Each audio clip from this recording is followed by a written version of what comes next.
Set? Okay, thanks. All right, well, good morning, everybody. Welcome to the October 4th, 2024 meeting of the Baltimore Regional Transit Commission. I'm John Laria, the chair. Commissioners, welcome. MTA, members of the public, interested parties, thank you for being here. We have a full agenda as we typically seem to do, and that leads me to just make one preliminary comment. When we first met, we had a discussion, as I recall, about how often the commission should meet. And there was a question about whether we should meet every month, every 2 months. I think we made the right decision. And I appreciate very much the imposition that this is placing on the time of commissioners who are uncompensated and staff and others to be here on a month-to-month basis. But boy, we really need to be here every month. I mean, considering what's going on, arguably we could be here every 2 weeks or so. But this is a very, very important waypoint as the CTP is out and as we're trying to wrestle with the issues we've been wrestling with. I just don't know how we could do it if we were together any less. I appreciate also that the work groups are in full swing. We have an annual report that we're starting to coalesce around, and I've just become very, very convinced, and I think we've said this to each other before, about, and I don't want to overstate this, but how important it is for this commission to sort of arrive on the scene at this time. I thank former Delegate Bridges, now Assistant Secretary Bridges, for the legislation that got us here. But the more time I've spent, and it's only intensified, the more I realize how important it is to have a group like this focused on these issues and advocating for MTA, the MTA ridership, and the entire Baltimore Regional Transit System at this time. So I just want to express my appreciation to the commissioners in particular, to others who are here, to the staff who's working hard. We really need to stay on this pace. And you know, maybe someday we'll say, boy, we'll declare victory and then we can meet less often, but we are not there yet. So thank you very, very much. I just wanted to start with that. With that, I'm going to turn to Don and see if he has any questions, if he wants to explain the mood lighting in the room. We're having a little electrical issue in the back here, so you're a little. Yeah. Or Don, do you have anything preliminary, housekeeping, administrative that you want to call to our attention? No, but we will have some other business at the end. Yeah, that's fine. Okay. So if there's nothing else there, I'll turn to the first item on the agenda, which is the MTA Administrator's Report, and ask Kali to come up and give her presentation. Thanks.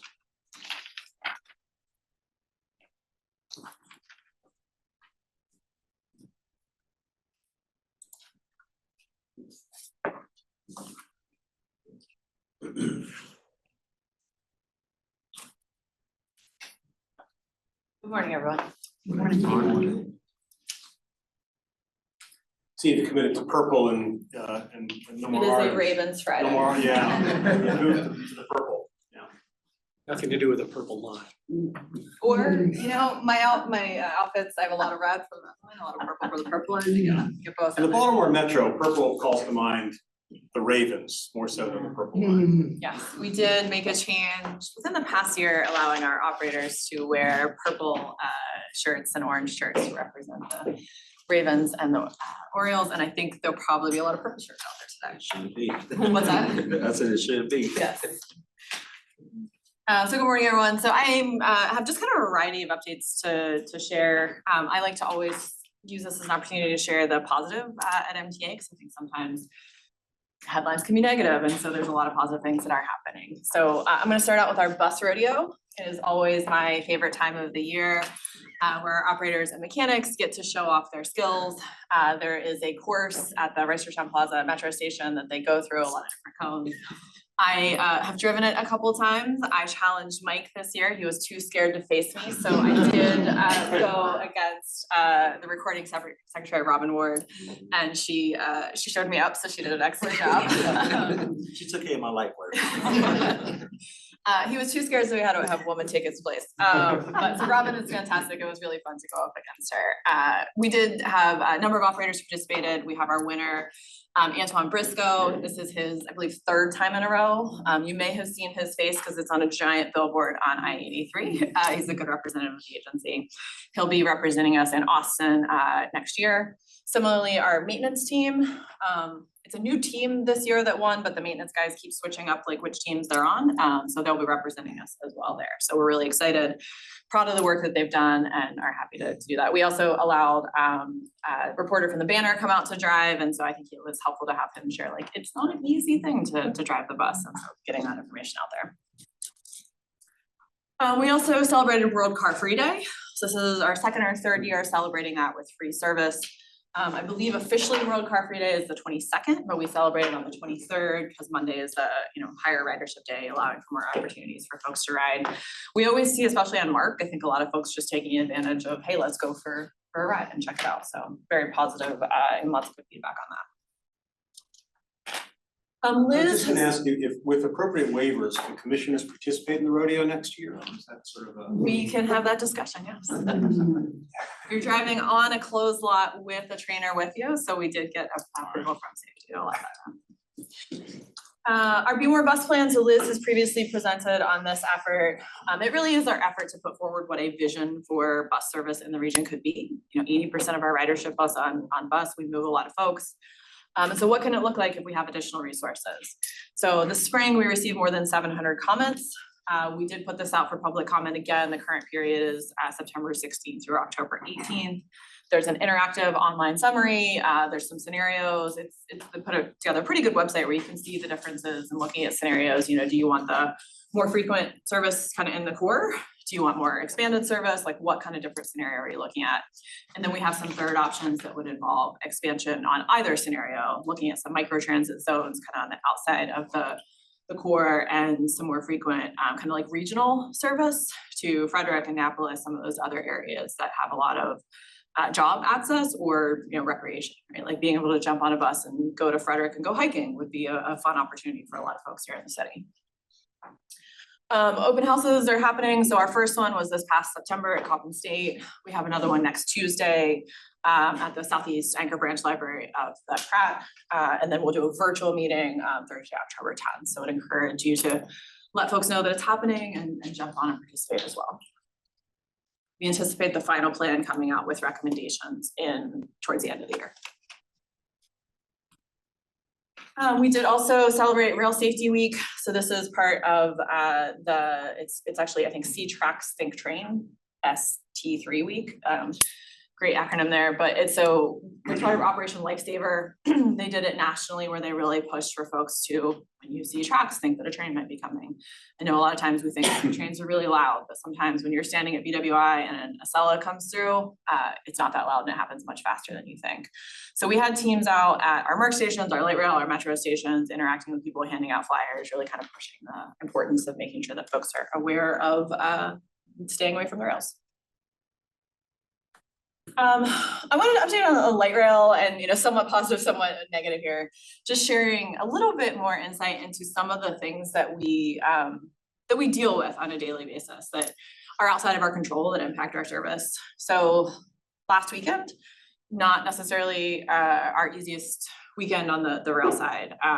So we had a collision on Friday night where there was a car that was on the tracks. They did not see tracks, think train. And unfortunately, the train hit the car. The person was critically injured in the hospital. So thankfully they'll be okay, but it did impact our service. So it was a train full of Orioles fans that was going home from the game. So our team had to go out, make sure they're able to respond. We had our police come out, our field supervisors come out. The operator was doing their best to let folks know. But it was, about 40 minutes before we were able to get people onto the other train, onto the buses to get onto where they needed to go. And so, again, I think some lessons learned. We're working with our team. We did have an after action about how we can communicate better when things like that happen, but something kind of completely out of our control that has a pretty big impact on our service. It did also damage 2 of our light rail vehicles. So then, more fixes that we need to do on that side. Holly, was the collision itself, I recognize the driver was severely injured and that's terrible, but was the collision itself really sort of driver vehicle error, not light rail error, and it's just someone drove on the tracks when they shouldn't have? So the investigation is still ongoing. I think initial reports are that yes, someone was on the tracks and shouldn't have. And do we also then go back and evaluate what sort of controls we have? And I'm you know, to me, I think of the gate arms, the flashing So red we lights, do et have gate cetera. arms, the gate arms were down. So yes, that is part of our full investigation that we take a look at. I mean, even with all the controls that we have, that same weekend, I didn't hit on it here, but down near Bowie State on the Mark Penn line, which is just fully grade separated, somehow a car got wedged into a switch down there. So there's sometimes you can put all the controls in place and cars are where they shouldn't be. So yeah. So that impacted our Merck service in that case. Sorry, this was 2 weekends ago. So the other one was the downtown Baltimore fire. So there was the major fire downtown. Again, we're thankful that everyone is safe from that, and the Baltimore Fire Department did a fantastic job. But whenever they went to respond, basically when the fire happened is when we were doing our morning pullout. So trains were starting to pull out of the yard, but we're not all the way out yet. So we were not south of North Avenue, which means our trains are stuck north of North Avenue because the fire department, responding as quickly as they could, put their hoses across our tracks. So we can't operate because the hoses are across the tracks. So we pretty quickly stood up a bus bridge. Thankfully, we had buses available for the game. And so we're able to get people on buses doing it as best we could, had service running north of North Avenue. The fire department was fantastic in working with us as soon as it was stable and they were able to move their hoses, they did, so that we could reopen light rail service as quickly as possible.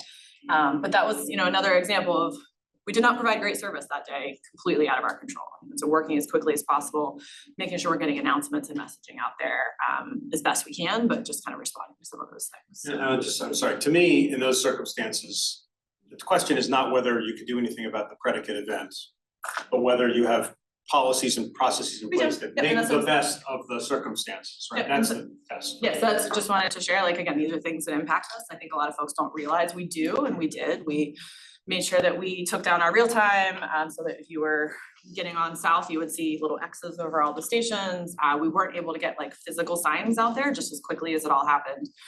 We did have messaging out, and so it's been as quickly as possible. On the light rail side as well, we are focusing on improving our rail car availability. It does fluctuate day by day. We've had 24, 26 cars the past few weeks. We've been able to do more 2-packs out there and get that service out, but it is a continued focus on the rail car side.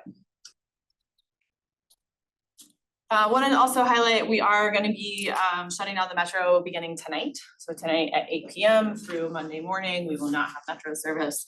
We will have shuttle buses to transport riders. They're going to be running every 30 minutes.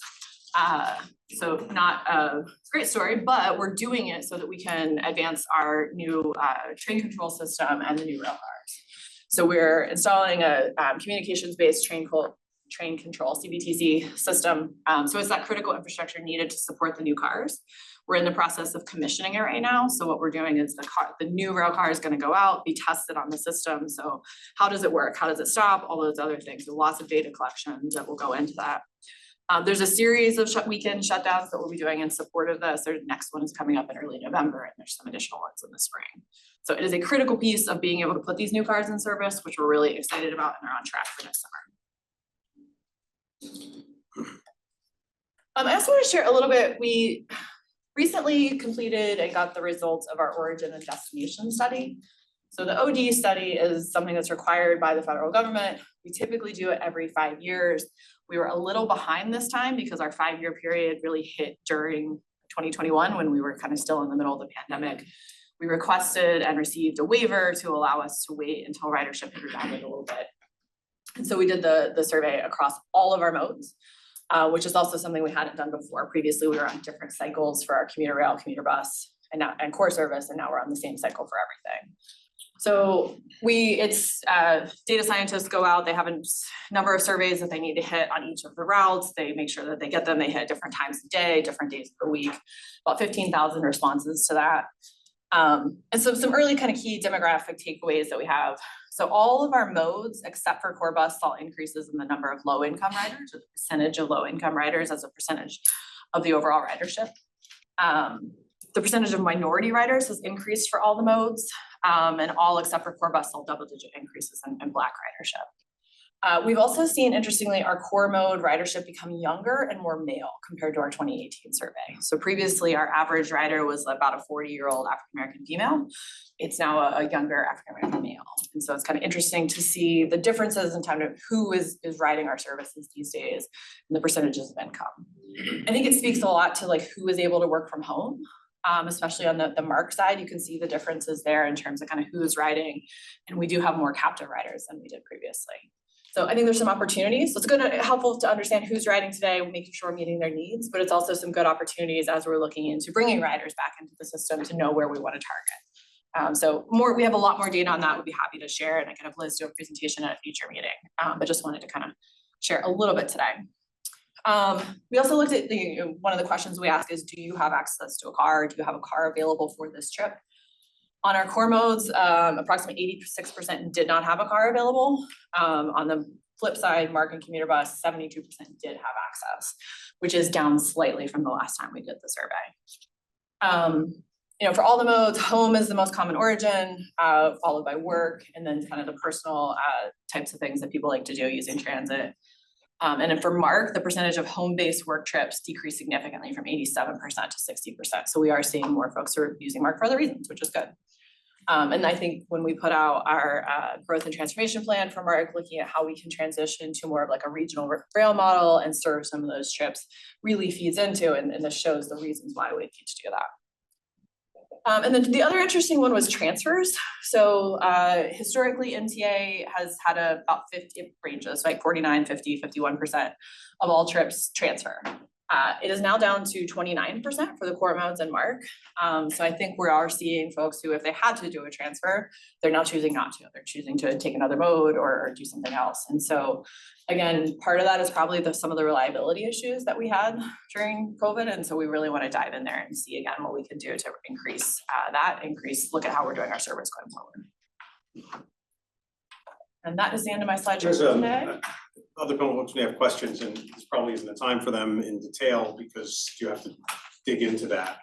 There's a lot to dig into there, right? A lot to unpeel and unpack. So at an appropriate time, as you sort of continue to look at the OD study, maybe you can either the commission presentation or the rider experience work group or whatever we think is appropriate, because at a very superficial level, I could sort of see sometimes even conflicting conclusions coming from some of that data. So it would be good to try and unpack it and see what we can. Yeah, like I said, so I think it'd be great for Liz to, I'm volunteering her back there, to do a full presentation at a future meeting. This is just a few of the things we've looked at. We have a number of crosstabs.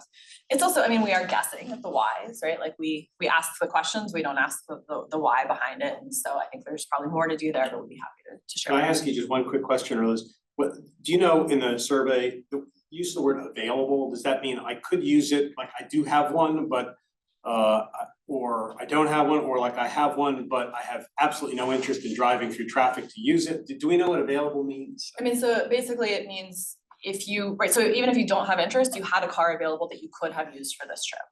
So we're saying for the people who have a car available, so they may be a one-car family, right? So their spouse is driving it, so it is not available to them. It doesn't mean they don't have a car, but they did not have a car available to use for this particular. So it's a pretty hard on-off switch kind of question. It's not a didn't want to. It's a literally didn't have it. Okay. I mean, and again, we ask it in such a way people can interpret it as they want. So there's probably some gray in there, but that's generally yes. Okay. Thank you. Please. Yeah, one question about this. Can you use this information to like extrapolate like all your ridership? Or is this more like a survey about like passenger service level, or is this, does this also give insights about what the origins and destinations of all your travelers are? So it's origins and destinations of travelers. So we have a general sense of where people are coming from. So there's maps, right, that we can go into as well. It really helps to inform our service planning so that as we're looking at, when we're making changes to our bus network, we can use that to inform where our routes should go and how much service levels they should have. Other questions for Holly on this? I really appreciate hearing this. I'd really like to dig into this more. I mean, part of the thing that strikes me about it is it says a lot to who's able to advocate for themselves, because the populations you talk about generally don't have the time to be voices of change and urgency with issues impacting the system. And so both to the advocacy community, it gives you a lot of folks to be paying attention to and how you lift up their voice, but also for us in our role. The folks that don't have the voice and don't have the ability or at the time to have a voice, for us to really take this, to dig into this a little further. But I really appreciate seeing this and look forward to it. No, I think absolutely, for me, I mean, core service has been that way for a while, but on the commuter service, even seeing the differences in the number of kind of captive riders. It matters, and it matters how we think about our service, it matters how we think the planning, and so yeah, I appreciate that, and again, would be happy to have Liz spend a lot more time diving in on all the data in a future meeting. No problem. Thank you. Okay, other questions or comments? Okay, thank you.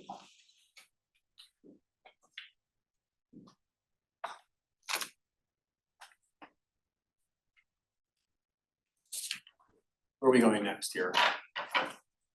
So with service hours? Yeah, we're gonna talk about service. Let me introduce this just for a moment, because this will be sort of new information. I was sort of, you know, in my sort of continuing education on the subject, I was made aware of this concept of service hours per employee, which is a metric that is used by the federal government, to whom all transit agencies report. And in our effort to try and index against something objective, to try and understand where MTA is versus potential, you know, peer and similar agencies, it's at least one important measure of trying to understand, you know, how MTA is situated in terms of its, particularly its staffing, you know, how well staffed it is, how richly staffed, how thinly staffed, et cetera. So I wanted to dig into this a little bit, and I asked Dawn to put some slides together to educate us. And if it's useful, you know, I want the commission to become familiar with this. It might be a very powerful advocacy tool for us in terms of describing, you know, what MTA accomplishes with what resources versus its peers. So I'll turn it over to you, Don. Hopefully I got that more or less right. Yes. Yeah. Go ahead. Well, as John said, he did ask staff to take a look at this, and I'd like to share with you what we found. Using the National Transit Database data, you can see the graph here it shows that MTA is delivering an impressive amount of service, 1,258 hours of service per employee. Comparably, MTA is significantly higher than the regional national peers and yields a lot of hours of service from their employees. So we're clear about what the measure is. John tried to explain that. Service hours per employee refers to the total number of hours that transit services operate, divided by the number of employees responsible for providing those services. The metric helps transit agencies understand how effectively they are utilizing their workforce. Higher service hours per employee can indicate a greater efficiency, but it's got to be balanced with considerations for employee workload and the service quality that's delivered. Understanding the metric helps rationalize decisions about staffing, scheduling, and service planning to improve the overall efficiency and quality of service. Here, I just wanted to talk about the comparison between MTA's 1,258 service hours per employee and ours here. Right on is Montgomery County's local system. That's probably closest in comparison in that graph that you first saw. Yeah, but it doesn't have the same type of service, so you gotta consider that as well. And the NTD data I wanted to point out shows 1,380 service hours per employee, but that includes embedded contractors, so we back that out, and you're left with 1,258, which is still a lot higher than everybody else. Comparing MTA to its peers over time, you can see here there's a graph of the MTA, WMATA, SEPTA, Pittsburgh, and Cleveland. And you can see going back to 2003, 2002, there was a point at which they really started to take off and are much higher than these peers.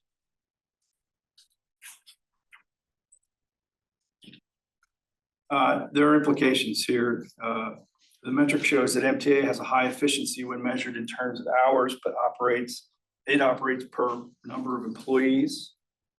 The metric shows there's a potential for cost-effective operations. This type of efficiency can come at a cost, though. And some of these include maintenance challenges. There's potential impact on maintenance tasks and long-term reliability. administrative capacity constraints, there's possible limited resources available to do other functions like administrative functions. And employee workload, and risking burning out your employees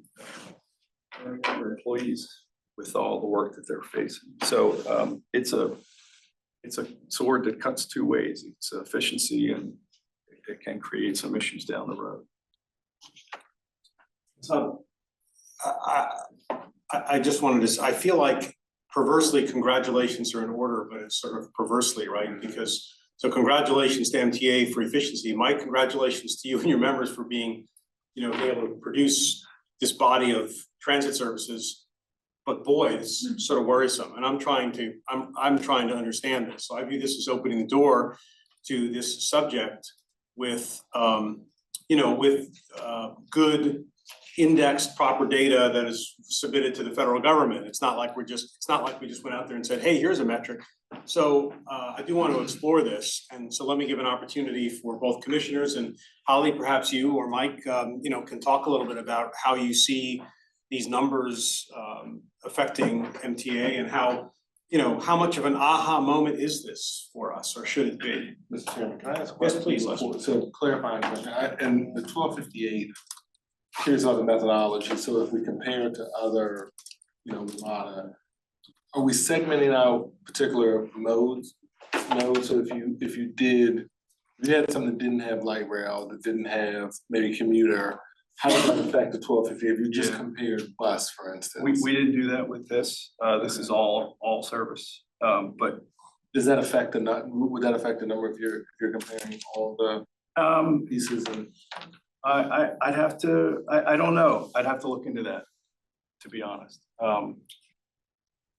Maybe that's one of the things I wonder about the 1258 number is if you segmented out the lines, would you still have those efficiencies? You need to understand which what number that 1258 works on what mode, right? Right. And, to be clear, the 1250 also includes administration, right? Like our HR, our procurement, all of those functions support all modes rather than just one. So it's hard to separate by just one.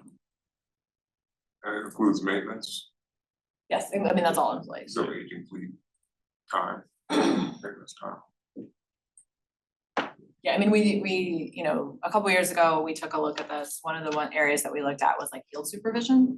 So in field supervision, previously MTA had about 20 employees who were doing field supervision for all of our bus. So all the hours that the 500 buses that are out in peak service, we had 20 people total, and that's 7 days a week, 24 hours a day.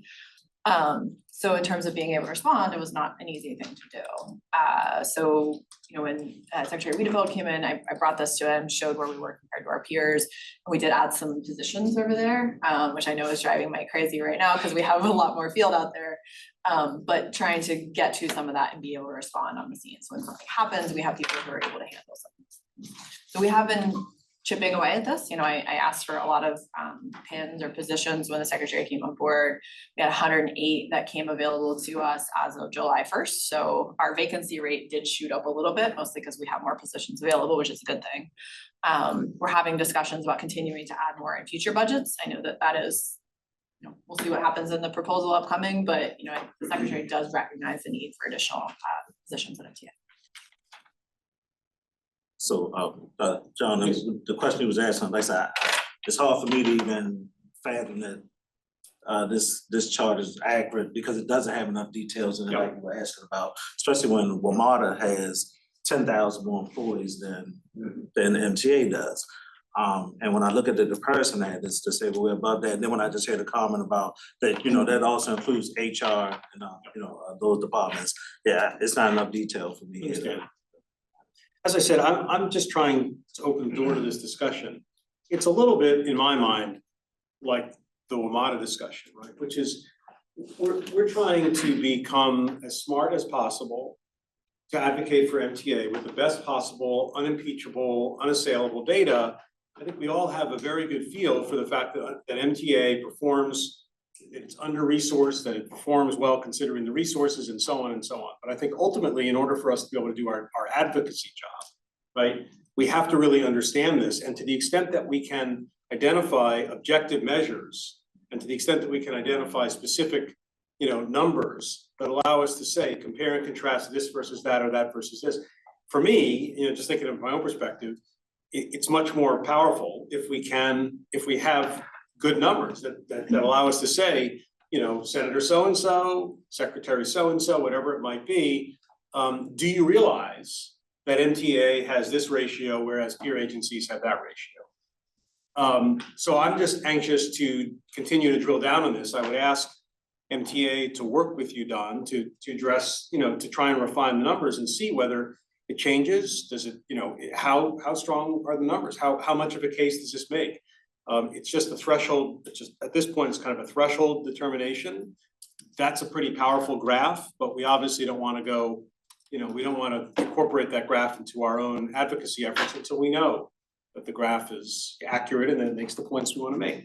So I just want to introduce the concept because there aren't a lot of these objective measures that you can pull down from somewhere that allow you to make this kind of analysis and so on. So that's just, I just wanted to introduce it, but let's continue to talk about it a bit. Lakey? So I would agree, the finer grain you can de-aggregate the data, the better we can see if one mode performs differently than another. I mean, I definitely concur with that. But I do think that the macro idea of just the order of magnitude number, when the chart first went up, for me, it aligned with what I feel like we've heard in every single one of the meetings we've had so far, which is what MTA has concentrated on that is within their control, which is largely staffing and increasing efficiency, they have made good improvements on. And, whether there's still room for improvement, but that has been a constant innovation, improvement, moving the ball down the field. Whereas vehicles, equipment, what sits in capital resource, what sits in state of good repair, what sits in maintenance.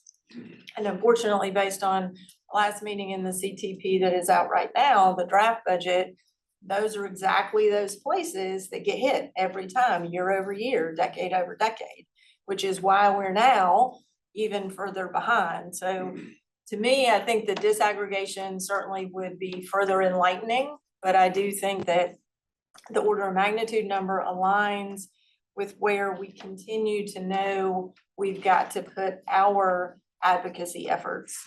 In my opinion, is really around equipment, vehicles, what sits in capital budget and what sits in state of good repair and maintenance, and that those cuts don't continue to happen. I think because we're looking at similar metrics, and I do want to highlight, I know it's from 2022, but I think the base is still there to check out the 2022 staffing report that we put out. I believe that it has been sent out. I know we're in the process of updating it. The numbers will change, but the base is still fairly the same. So one we're looking at is capital spending per employee who's dedicated to capital spending, which we think is an interesting metric.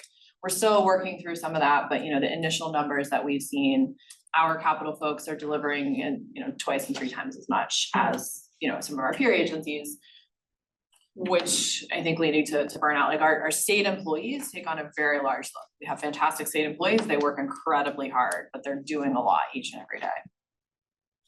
By that, you mean your teams that are dedicated to administering, managing those capital engineering, planning, construction management. So from planning all the way through implementation. Yeah.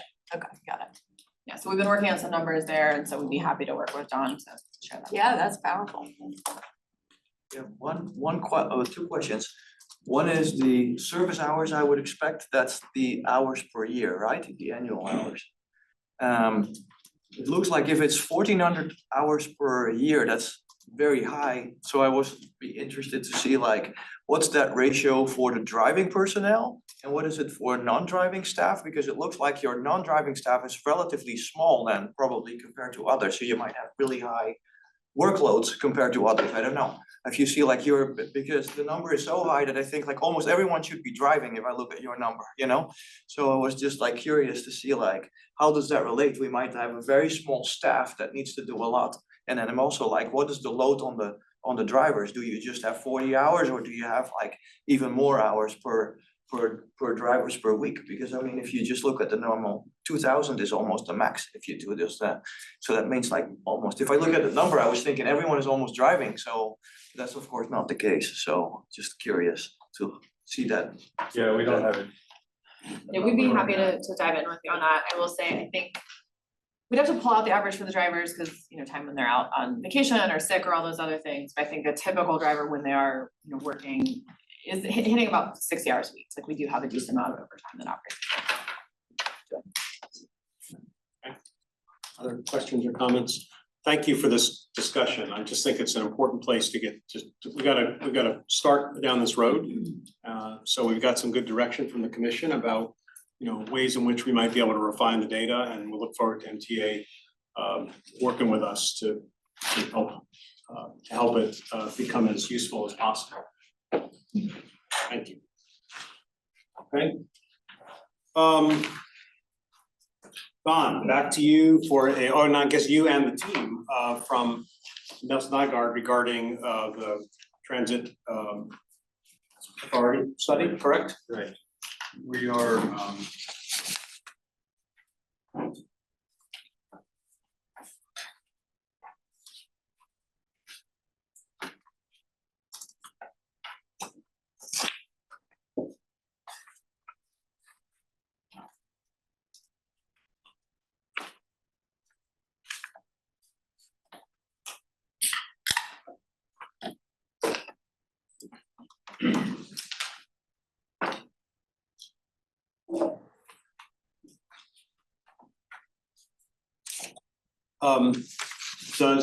Does this need from me or from you any sort of introduction? well, yeah, I was gonna say a few words just to prior to introducing the team here. So we are in the process of doing a study, as we've talked about before. This effort is very much in the air right now, and we're building the plane as we fly, to use a transportation metaphor. There's a lot of work still to do. We expect to have a report by the end of the month, and have a more fuller discussion in November. We have some things to share, but some of this you may have seen before. So apologies in advance for those that have seen this, or seen parts of this, but critical thing is getting to define the revenue sources, and that has kind of, we've discovered in that work that depending upon the revenue source that you arrive at, it's gonna greatly and fundamentally affect the way in which your governance body overseeing the entity is gonna be formed, or how it's gonna be structured. So today we have Fred Frabel from KFH and Glenn Griffin from Nelson Nygaard here to talk about where we are. Thank you. Thank you, Don. Let's see. Forward button.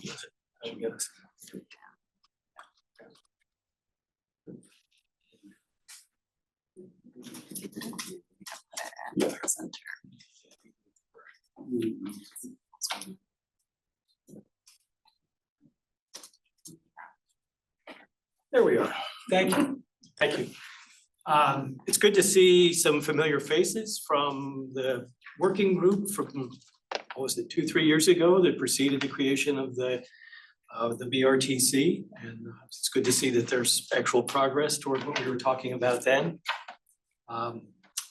You may remember Bethany Whitaker worked with us on that as well, and she's working on this project.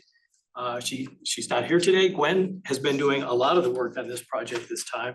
And I just want to introduce Gwen and give her some real credibility here. This morning, she came from DC on public transportation. She took Mark and 2 buses and got here, and she beat me while I was driving. So she's a transit user and she knows how to make those bus connections. So anyway. I think you're all familiar, but basically our status quo in Maryland is that the decision-making and funding for transit is concentrated at the state level. The local and regional level, this slide says has no funding responsibility, but no decision-making authority. I would caveat that a little bit by saying that the locally operated transit systems in the counties are putting in, a significant percentage of the operating budget. And of course, some of the capital match for what they're doing. That includes also the circulator in the city of Baltimore, as well as the Howard, Anne Arundel, and Baltimore County system. So there is some of that, and those local jurisdictions, they do make decisions about how to operate those services. So it's more the overall MTA core and commuter services that are really not guided at the local level. Creation of this commission is a step toward providing more advice and guidance on that.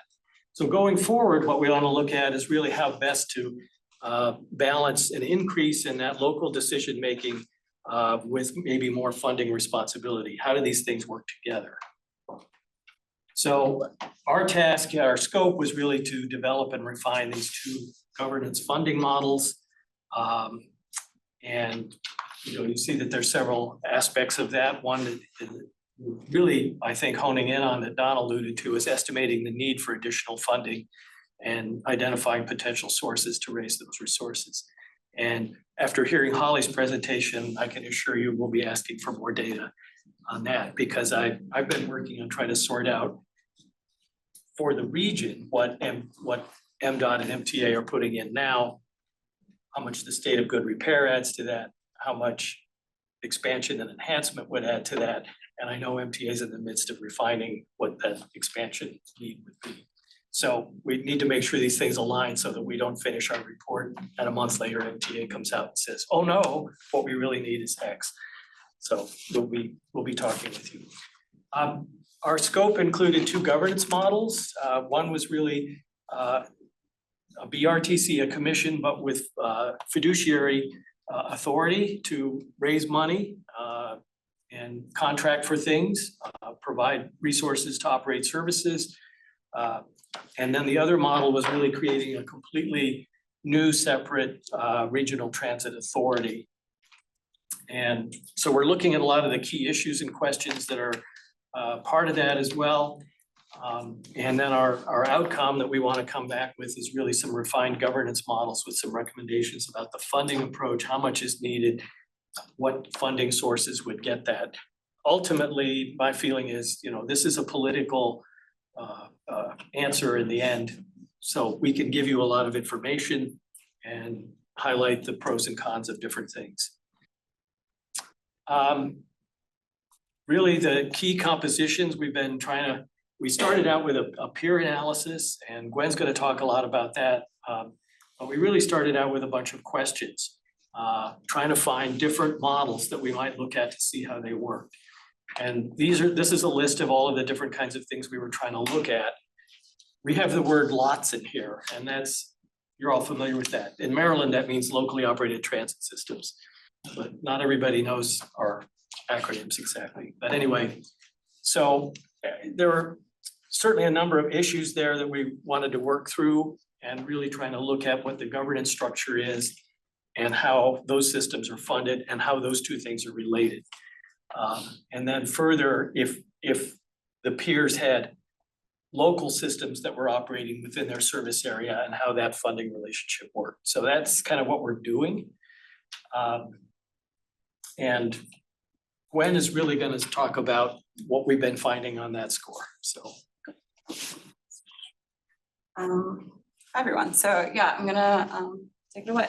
So kind of just summarizing what Fred introduced as those key challenges and opportunities and issues that we're finding, and some of our preliminary research is we sort of refine them and condense them to these three findings and sort of key components that will be critical in understanding how we develop the governance models moving forward, and also just understanding, what does governance look like, but also the funding structures as well that come with them, and whether that be at the state or local level, what that looks like, and just understanding too that while we look at peers, we're not trying to make MTA New York or Philadelphia, we know that the situation is unique, but by looking at these peers, you know, like the slide says, there's a lot of lessons, and I think it's looking at them, see what their governance looks like, how their boards are appointed, what their funding structure looks like, what taxes and fees are used to fund their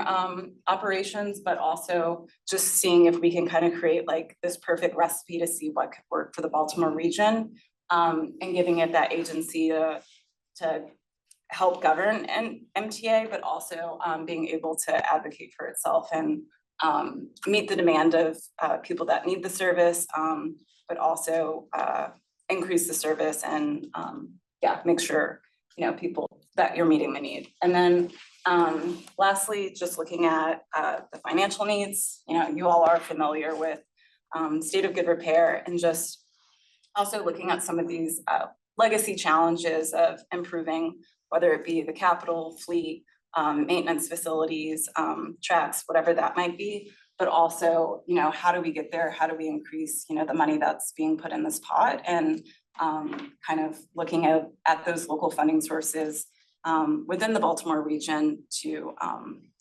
increase the money and get the financial support that MTA needs. So looking at the peers a little bit, we literally scan the country when looking at peers, but what we really wanted to hone in on is looking at these large agencies similar to MTA that especially we find them on the East Coast and more densely populated areas, but looking at some of these big systems that do have significant state funding. They also have state representation on their boards. They do operate as independent transit authorities, but also looking at their governance, their boards, and also seeing what their local contribution to their transit authority looks like, and understanding how much control they have within the authority. So seeing these percentages with what the state's providing and local contribution, we can understand a little bit more about that balance between governance and funding structures, and potentially how much a transit authority or say MTA could have and governing the system. So just quickly looking at these, you know, we know that MTA is quite similar to say maybe NJ Transit, even the Connecticut DOT, where the transit authority is housed within the state. But what we also want to look at is what those boards look like and how to kind of provide some of that separation where the localities and regional stakeholders have a say. And we really wanted to look at SEPTA as well.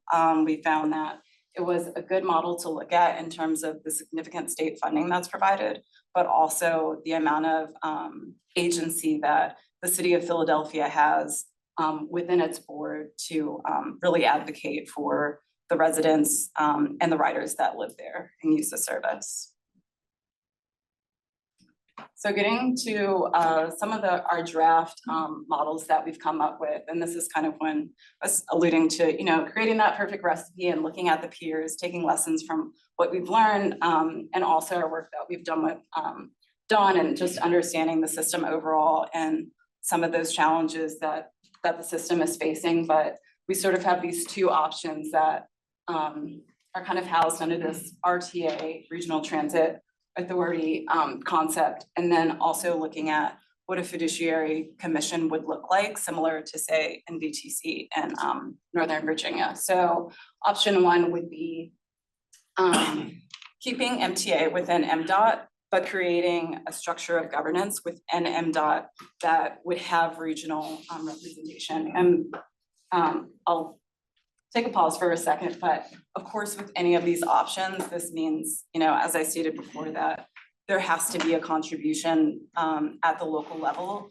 for this to work and for MDOT to give that agency to the region to participate in those decision-making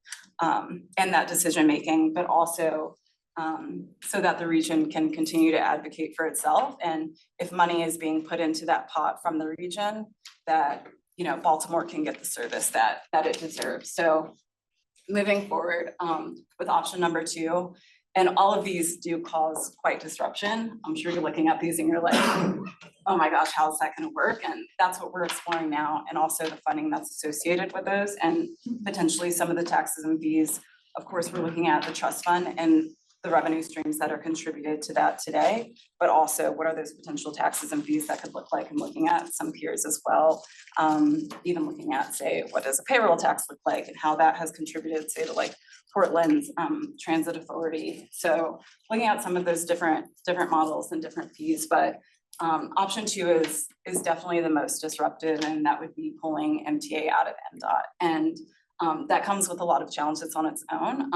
You know, we're looking at the pros and cons and the impacts that would have to, you know, just the risk that would happen with doing that, but also looking at what would happen to the lots, how would MARC and commuter services be governed, and then also the responsibility that the Baltimore region would take on through this, in terms of assets and capital.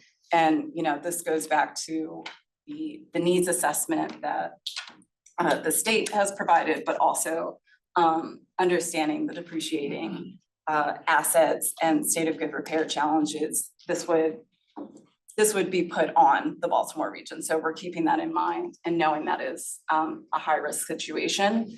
And then our third would be a fiduciary commission, like I said, similar to NVTC, but this would create a lot of what we're calling sort of soft power, where the region would have a lot of advocacy. It would become the designated recipient, and the funds would stream through this commission.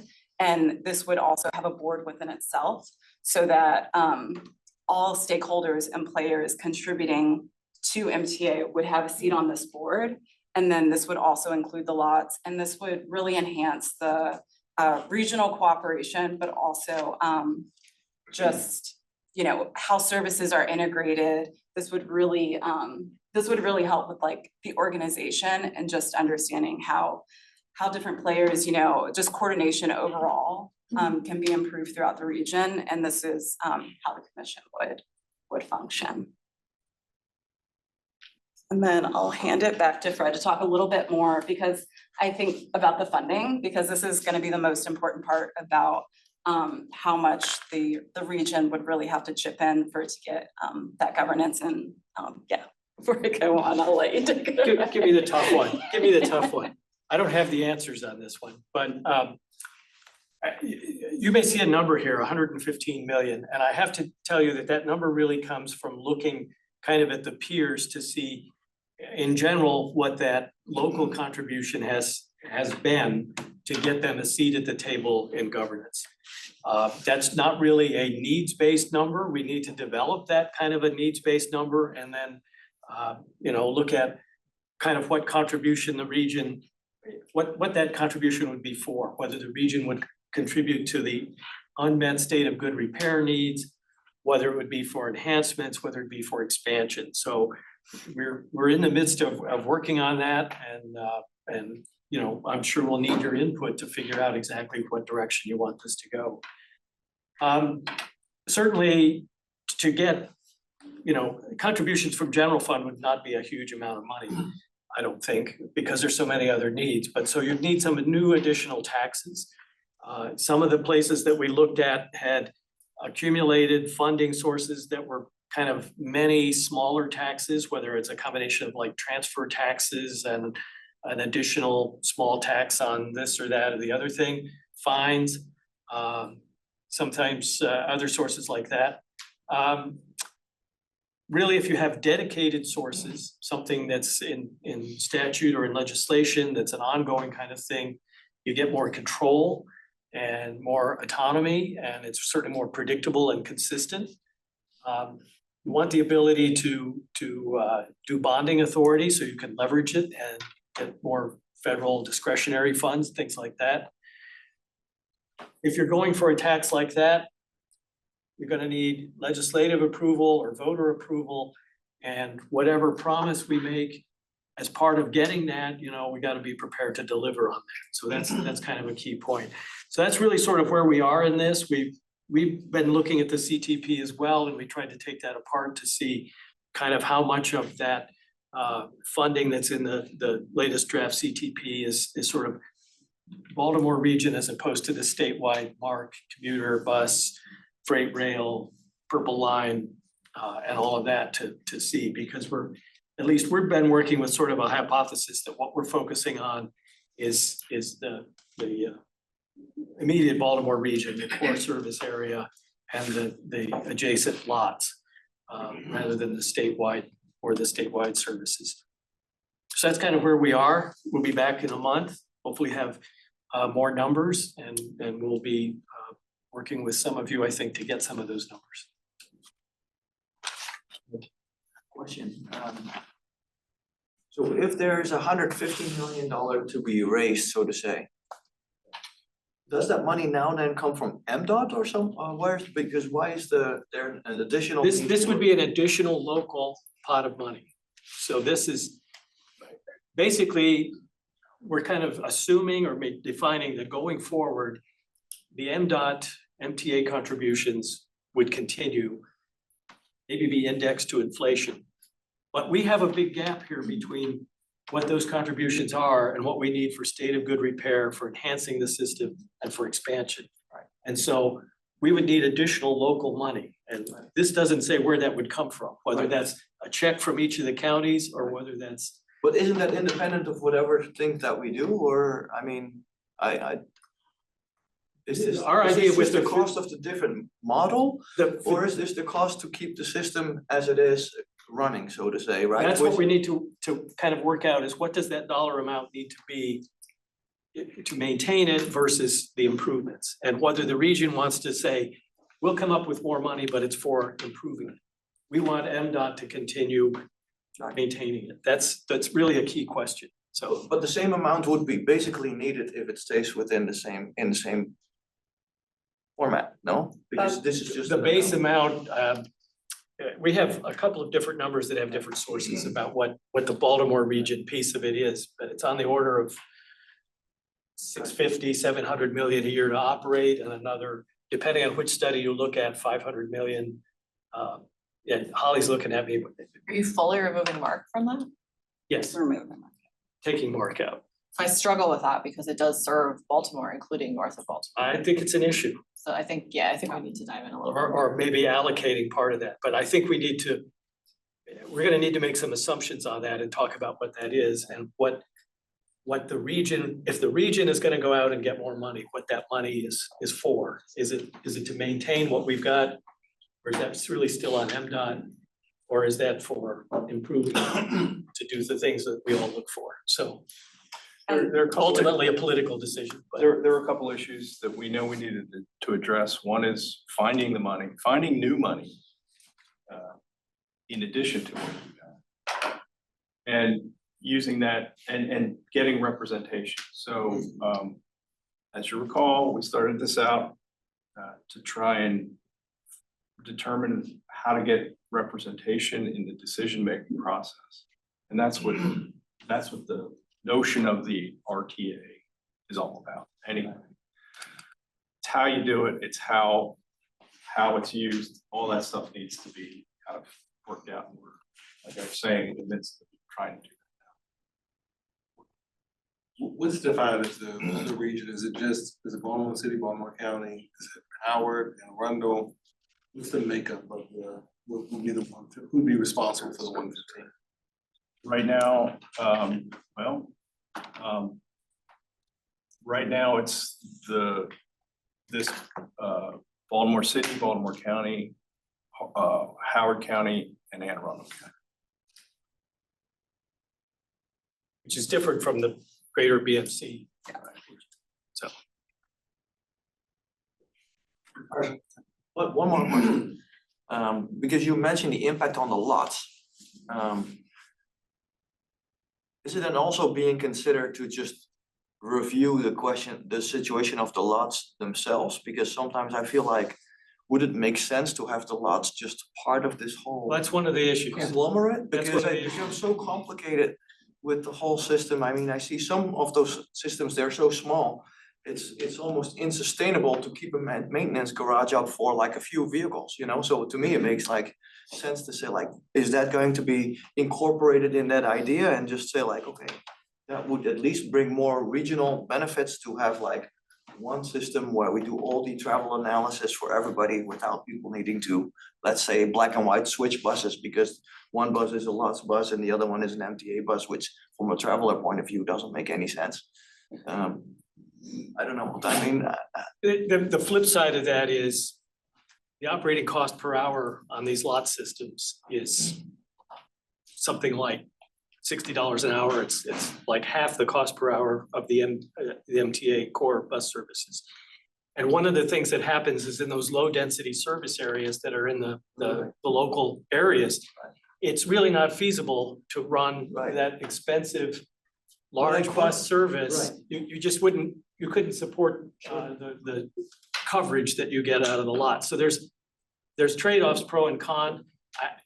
There are examples around the country where you could really integrate these and connect these services in ways that I don't think we see right now. Right, but I don't know if the cost of the lots are the total cost per vehicle or not, because in Anne Arundel County, it's only the contracted cost per vehicle hour that is shown in the report, and that doesn't include all the additional costs, so I don't know. I Yeah, think no, we're maybe not separate comparing planning and apples to management apples, staff you know, is so part of Yeah, yeah. I think that's a part of some of the challenges too that we're looking at is also what does the transfer of assets and also there's a lot of contention with how the union contracts would be integrated if they were to be a part of this new RTA.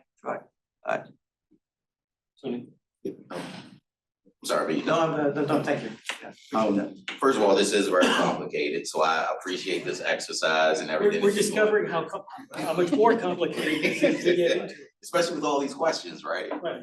So I guess my question is more along the lines, and obviously I'm not, from the seat that I'm in now, I'm not advocating for one option or scenario or another. But in looking at the different scenarios that you come up with, I wonder if there is time to dig into, or maybe this is, you know, step 2.0, where you do talk about like that legislative process, that process when it comes to voting for different things, whether it's at the local level or the state level. Because I think as a body, that could also weigh on whether or not you support one option over another. What kind of decision making is required to enact it? I think, you know, and what's feasible, you know. Right, 'cause right. some things.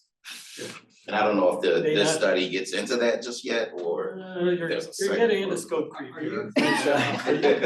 Are you asking, I wanna make sure it's saying the same thing, are you asking about legal, legislative, et cetera, steps that would be necessary to create this? Or are you asking about the structure of it once created, or both? No, depending on what the option is, what are those legal steps that would get us to that option? Or if there are different options that you recommend, There may be things that are much more feasible because they're much easier to enact, but right? maybe they don't get us to the nirvana. Or you the know? pros and cons of enacting those, right? That's I don't know. something that, I don't know I if just that's want- what you're getting at. Yeah, I just wanted to give the commission, I mean, I think we were doing an interim report, this is a good interim report, it's only an interim report.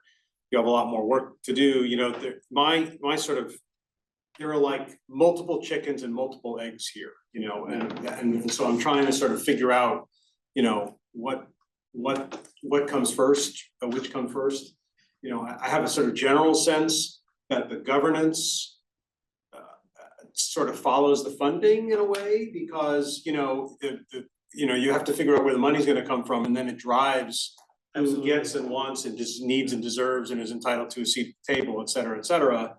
And the funding issues are complicated regardless of where they come from, because at the end of the day, the taxpayers, most taxpayers don't really care what jurisdiction they're in, they just wanna know what the cost is. So, you know, it's whether it's the state, for example, whether it's the state saying we're gonna have a 0.5% increase in sales tax in order to fund our transportation system, and then some of that is gonna go to MTA, whatever. Whether it's a local entity saying we're gonna have a local sales tax, which of course isn't even permitted under Maryland law now, so talk about things you would need to change. There's no local option sales tax that's permitted. Interestingly, and I'll call people's attention, we put it in your packets, but I think people have seen, the industry did a poll, asked Gonzalez to do a poll, and I won't try and summarize it, I really do encourage you to take a look at it. If you haven't seen the whole poll, it's worth spending a little time going through it, but there is this, I think the sort of general idea is people are willing to consider some sort of additional revenues, although they like certain ones, not other ones, and it's hard because I think that the poll was focused a little bit more on, a little less on transit, a little more on kind of roads and so on, and so I think people are answering that question. You know, yeah, you really got to look at the details of the poll. For example, but it does suggest that the majority of voters, 53%, said they'd be willing to consider increasing the sales tax by a penny from 6 to 7 cents to pay for the projects. 65% said they'd be willing to consider local governments funding projects with quote local tax dollars. One option could include regional taxing authorities. Other options fell flat, including VMTs, fuel taxes, et cetera, et cetera. So, you know, everybody's sort of playing with this. The Train Commission, the original Train Commission had in its scope a specific requirement to make findings on regional transit and transportation authorities. I think the revised one, Tony, still has a reference to that. Obviously, that commission has not been meeting actively. And I think this commission decided, frankly, that we would jump into the breach because we are so interested in, you know, how this could be done and how it could affect things. So we wanted to kind of keep the ball in the air on this important issue. But everybody's going to be focused on it one way or another. So, you know, I guess we'll just ask you to come back to us as quickly as possible. And we're providing sort of a service here, not only for our own, I mean, I say parochial, but a regional perspective, but also more broadly, questions about, you know, what would it take to convert? I mean, people, it's just that we have such, and you can tell us from your perspective, we have such an unusual system in Maryland. I don't know, there's no other system like it. Yeah, no, we see the whole country. Giant unitary MDOT, you know, CTP, et cetera, and so that's why there are so many potential options, because we're starting from this place that is just totally foreign. I mean, almost inconceivable to virtually any other place you would talk about. So, you know, that's, all of these things are sort of like, wow, that would be different in this way, that would be different in this way, that would be different in this way, and so on. Yeah, I mean, actually, this made me think of a natty next level question. As I was listening to this, and then when the question was asked, where we're talking about we're collecting local funds from, it made me realize that Mark is a separate animal in certain ways. I mean, Mark. Well, and Holly's point is, it's sort of a separate animal, because it serves needs that are really regional to Baltimore. But it also serves Hartford County, Cecil County, you know. Prince George's, it serves, so are they local or not? You know, it just made me think about this as the next level animal of detail that comes into this question. Well, and going back to the Train Commission, when you get to looking, you know, WMATA has huge funding problems. There's going to need to be some kind of a fix for the regional funding for it. But I think one of the things we want to make sure of is that you have the ammunition and the perspective, so that if something comes down that's in effect statewide, that Baltimore has a say in how it's governed for this region. That it's not just something up there. And I think folks also know that there's tremendous interest in the idea of regional authorities in the DC metro area, particularly in Montgomery and Prince George's counties. The difference between, you know, Montgomery and Prince George's counties in this region, particularly Baltimore City, is the sort of tax capacity that underlies, you know, each of those counties. And you know, my concern has been for a long time that we need to look at new models, but we also have to bear in mind the fact that, you know, if you're gonna have local revenues raised from local taxpayers, those taxpayers have to be able to bear the cost. And I would just say, you know, someone could argue with me that Montgomery County taxpayers, for example, probably have some more ability to bear that cost than Baltimore City taxpayers. So we have multiple regions, we have regional issues, we have the usual Baltimore region versus DC region dynamic that exists and has always existed, but there's interest across the state. And I think what we're doing here is we're saying, look, we don't have time to waste here. We're gonna keep pushing ahead with this analysis without really knowing exactly how it's going to, you know, bounce. We don't know the end. In the broader Maryland ecosystem. Yeah. So, you know, we'll see. But anyway, I think we'll let you off the hook for today, and but we need your help trying to figure this out. And we need some help here from sorting this out. And I know we're meeting on Monday, and I was gonna note for Mark, the OD survey does have like where people are living and coming from, so we can get you that information You know, I think looking at ridership per station, there is pretty high ridership from Baltimore City, Baltimore County, Anne Arundel and Howard on the MARC system, Penn Line and Camden Line in particular, so we're happy to help with that. Like I would argue fairly strongly it is a regional asset to the Baltimore region. As you start looking at the various pieces, Mark, I think sometimes people are like, no, that's not us. I'm like, no, it really is. well, yeah, but Mark, you know, all of the rail things are very capital intensive. That's a lot of your state of good repair issues, is maintaining that and fixing that and all of that kind of stuff. On the operating side, your core services are a big chunk of that for the Baltimore region because of the labor of driving the buses and maintaining all of that, so. I think I would just say, for my final word on this, the question is, what problem are we trying to solve here? You know, and clearly the threshold problem is a revenue problem. But that revenue problem could be solved in different ways at different levels. So, you know, again, chickens and eggs, right? So, Right. You got something, and then we'll move on. I did, I just wanted to caution against that 53% number in that survey. I just find that generally very suspect. I mean, especially the way that that's rated, 53% of people would consider versus, I think the reality that when most voters go into a ballot box, when they have to punch the ticket for, do I wanna pay more for a thing? Even if it's a thing that will benefit them, more people are not willing to pay more for a thing. So I just find that enthusiasm not entirely real. And this entire exercise, I think, is probably. Every transit survey that I've done, when you just ask the general public, you know, would you use this transit route? Oh, yeah, I would use it, I would use it, and then 5% show up, so. Right, so that's what I'm saying is that I think what I'm most fascinated about this portion of the exercise is what is the most direct technocratic approach to achieving these means that essentially like circumvent a voter question, where when you ask the voter, are you gonna pay more? The answer, are you gonna get thumbs down? So the technocratic routes to these options, I think, are the things that I'm most interested in seeing, because I think they're the closest way to get from A to B with minimal disruption from regional, let alone statewide voters, to John's point about certain counties may be more willing to pull the lever for one thing or another depending on the relative affluence of the jurisdiction. So that's what I just wanted to add. Yeah, good Right, comment. we need to move on, I think, unless Yeah. anybody did anything. We could talk about this for hours. Thank you very much. Okay, thanks very much. We'll see you again soon. Don?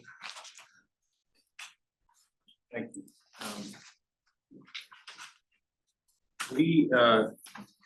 There's some mention of the locally operated transit systems here, and we've been talking since we got together that we need to have begin that discussion about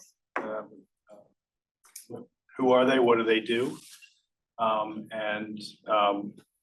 We're fortunate enough to have Trey's team come and talk to you about the Howard County RTA.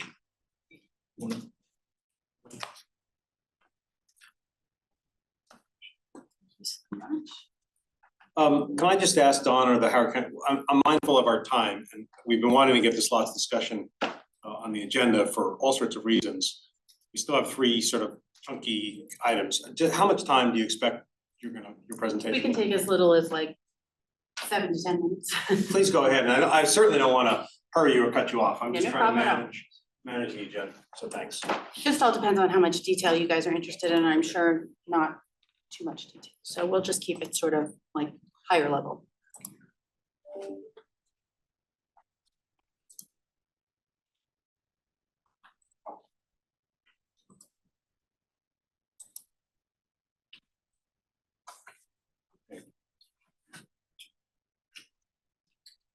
Hi, everybody. My name is Dylan Garrity. I'm a transit planner here at the Howard County Office of Transportation. And then with me is Carrie. And so, yeah, we're just going to go through our most recent TDP plan. So we had 9 goals for this one. I'm not going to go through them all. A lot of them I'm sure you're familiar with. Increasing efficiency of your system, increasing ridership, exploration towards electric buses, everything like that. But the last 3 I think are the most important, or the ones that are important to the RTA and Howard County in general. So the first one is enhancing public transportation circulation / access in Columbia. The next one is enhancing transit operations along the Route 1 corridor, and then studying a direct connection between Columbia and Elkridge. This is just a map of our service system. The most productive routes we have are the 302, which connects the Greenbelt Metro system. We have the 401 in Ellicott City, Howard County, and then the 505 from Howard County to Laurel. And then this is just our 5-year plan. Carrie's gonna go through more of these options. A lot of them are new service systems or new services, extensions of routes, or new routes. Thank you very much. Good morning, everybody. It's nice to be here. So I'll just talk a little bit about each of these different improvements that we're proposing. So the first one I'm going to talk about is what's coming up at the beginning of November. We're going to be implementing the first phase of this new route, which is between Columbia and Clarksville. The first phase just goes as far as the Board of Ed Homewood campus. So it's the blue line that we're implementing in November. And we'll be implementing the second half of that, I think in 26 or 27. But this first one's important because it gets local students to the campus where they can take classes. They're sort of like accelerated STEM classes that prepare them for college. So we're excited about that. The next one is an extension of our existing Route 409 from Laurel to Lansdowne via Elkridge. So currently we stop this service at Elkridge Corners Shopping Center in Elkridge. But what we'll be doing is extending it north to Lansdowne Station in Baltimore County. And what this does is it allows connections to all kinds of other services that are available at Lansdowne Station that currently our passengers do not have access to. So this is going to be a big improvement for regional connectivity in our area, and we're really excited about that.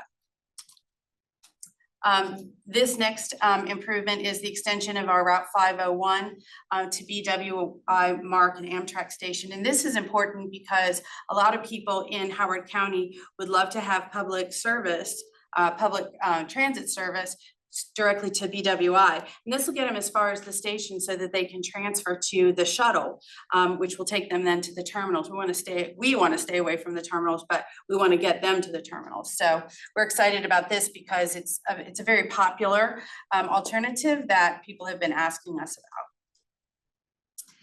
This is another big one for us. This is the extension of Montgomery County's Flash Bus service. They currently go as far as Burtonsville. And so what we'll be doing is extending that service from Burtonsville north to Columbia. And there'll be 3 stops local to Howard County. And we think that this is going to be a very useful and convenient service for people who are traveling south to the DC region. I think that they're going to probably really enjoy this service. This is a new route between Columbia and Elkridge. This is one of those important ones that Dylan was mentioning. Currently, our passengers can get between Columbia and Elkridge, but they have to take at least 2 different buses, and it's a very long ride. So what this does is it makes it a more direct service, and it cuts the time not quite in half, but pretty significantly, so that people can get directly between those 2 sort of really popular destinations. This service is between Columbia and Maple Lawn. Maple Lawn is south of Columbia, and it has no service at this time. And, you know, in the past, there hasn't been a lot of demand for service, but that demand is continually increasing. We're seeing a lot of people coming up and asking us for this kind of service. So we do think that this is probably going to get some activity, although it's not going to be anywhere near as popular as some of the other improvements that we're proposing.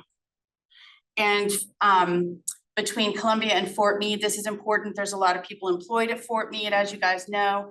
And so what this will do is get people as far as the new visitor center at Fort Meade. And that opens up opportunities for them to transfer to shuttles that operate within Fort Meade. So that is going to be very convenient for people. And finally, this extension of Route 301 to Bowie. This is not something we get a huge amount of requests for, which is why it's kind of our last improvement that's proposed for this TDP.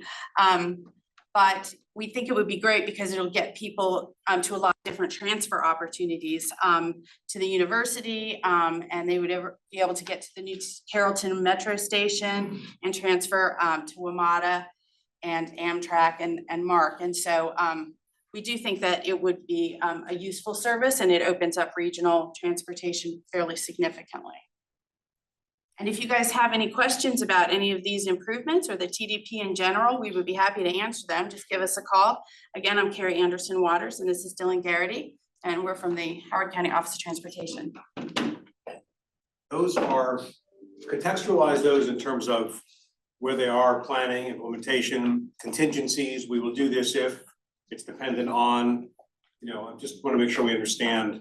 That's a lot of proposed expansions and extensions. Right, so as you know, the TDPs are done every 5 years, and so this is our current TDP plan. So obviously, all of the improvements are contingent upon funding, which is important to everyone. These are how we plan to roll these out year by year. So each year, we're going to request grant funding, and we're also going to make requests to our local government, Howard County government, to ask them to fund these operational improvements. And hopefully we'll be able to do it. We do anticipate that there may be some that we have to push off to the next cycle, but this is how we plan to do it now. I'm gonna say, we're going through that process now, but looking, trying to figure out, based upon funding, what we can kind of like start, or actually have to move around. And a lot of this depends upon.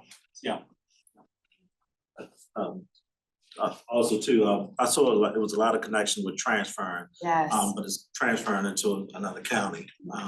Has there been anything worked out, and then you're saying that, it's adding more service instead of you just ride, like, for example, from Columbia to, I think you said Arundel Mills, and then from Arundel Mills, then people can take transfers to go further into the BWI terminal.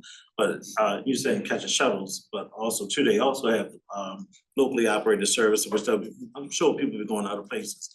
And so the cost efficiency of them paying for your service, but then there's no connectivity besides shuttle buses going directly to the airport for anything else. What was the conversation on that as far as transferring all the service? And not only that, on the roads, but you had a lot of connection and transfer services, really with all of your new service changes that you were talking about. So are you asking, do we have like agreements in place with other jurisdictions for free transfers or something like that? Is that what? Yeah, because it's gonna cost, because potentially it's gonna cost the passengers, more to get on to the next service. Yeah, so those are things that we're gonna be talking about when we do the planning for those specific extensions and improvements. It's not something that we have really explored, in discussions yet, but as we propose these changes, what we'll be doing is reaching out to other regional jurisdictions with whom we will be, having those transfers to and working with them at that point. And we are going in greater detail and looking at that, because even from our other past meetings, especially with the flag, those questions have come up a lot, and we're going to be exploring them more. Now, sometimes it gets down to the very end before you get the real nitty gritty details worked out. Unfortunately, that's just how the planning process works sometimes. Have you done an OD study, or can you do an OD study now? Now I'm fascinated by these concepts. For our system, for RTA? Yeah, because I'm interested, you've heard from other people, so I'm just interested in who's being served, and so we can have a greater understanding of the regional need and population. So KFH did do an OD study as part of this TDP plan, and we do have that data. We can provide that to you if you're interested. I'll add purely anecdotally, but having worked in leadership in two kind of major institutions in Howard County, one serving community college students, it is surprising how many people are doing, as has been indicated, multiple transfers and coming out of Baltimore City to go either to educational destination or jobs.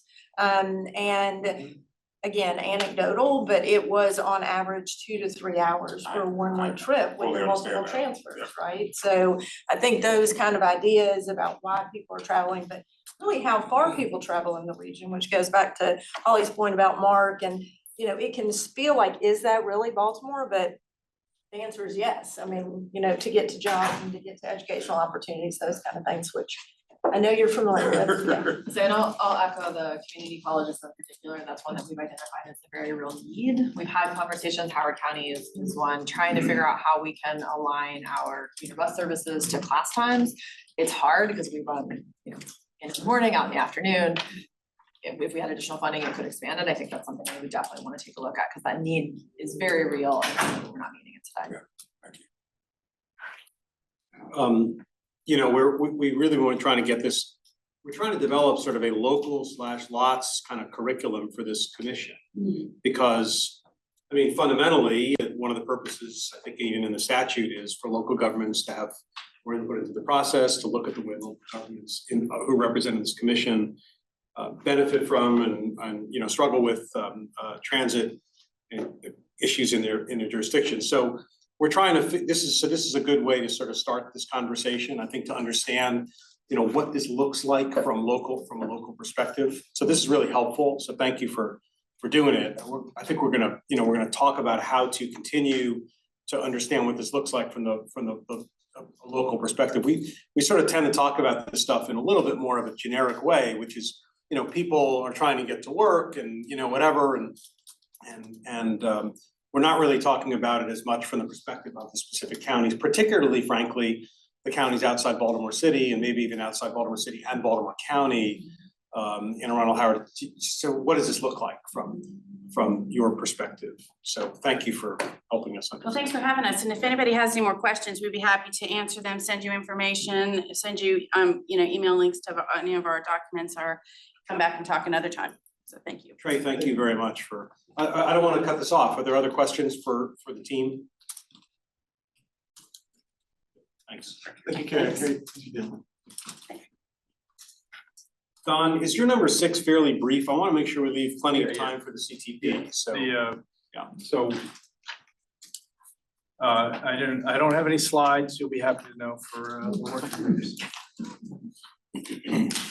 But I did just want to take a moment to talk about where we are. So with the project and program delivery group, we've been doing a lot of analysis of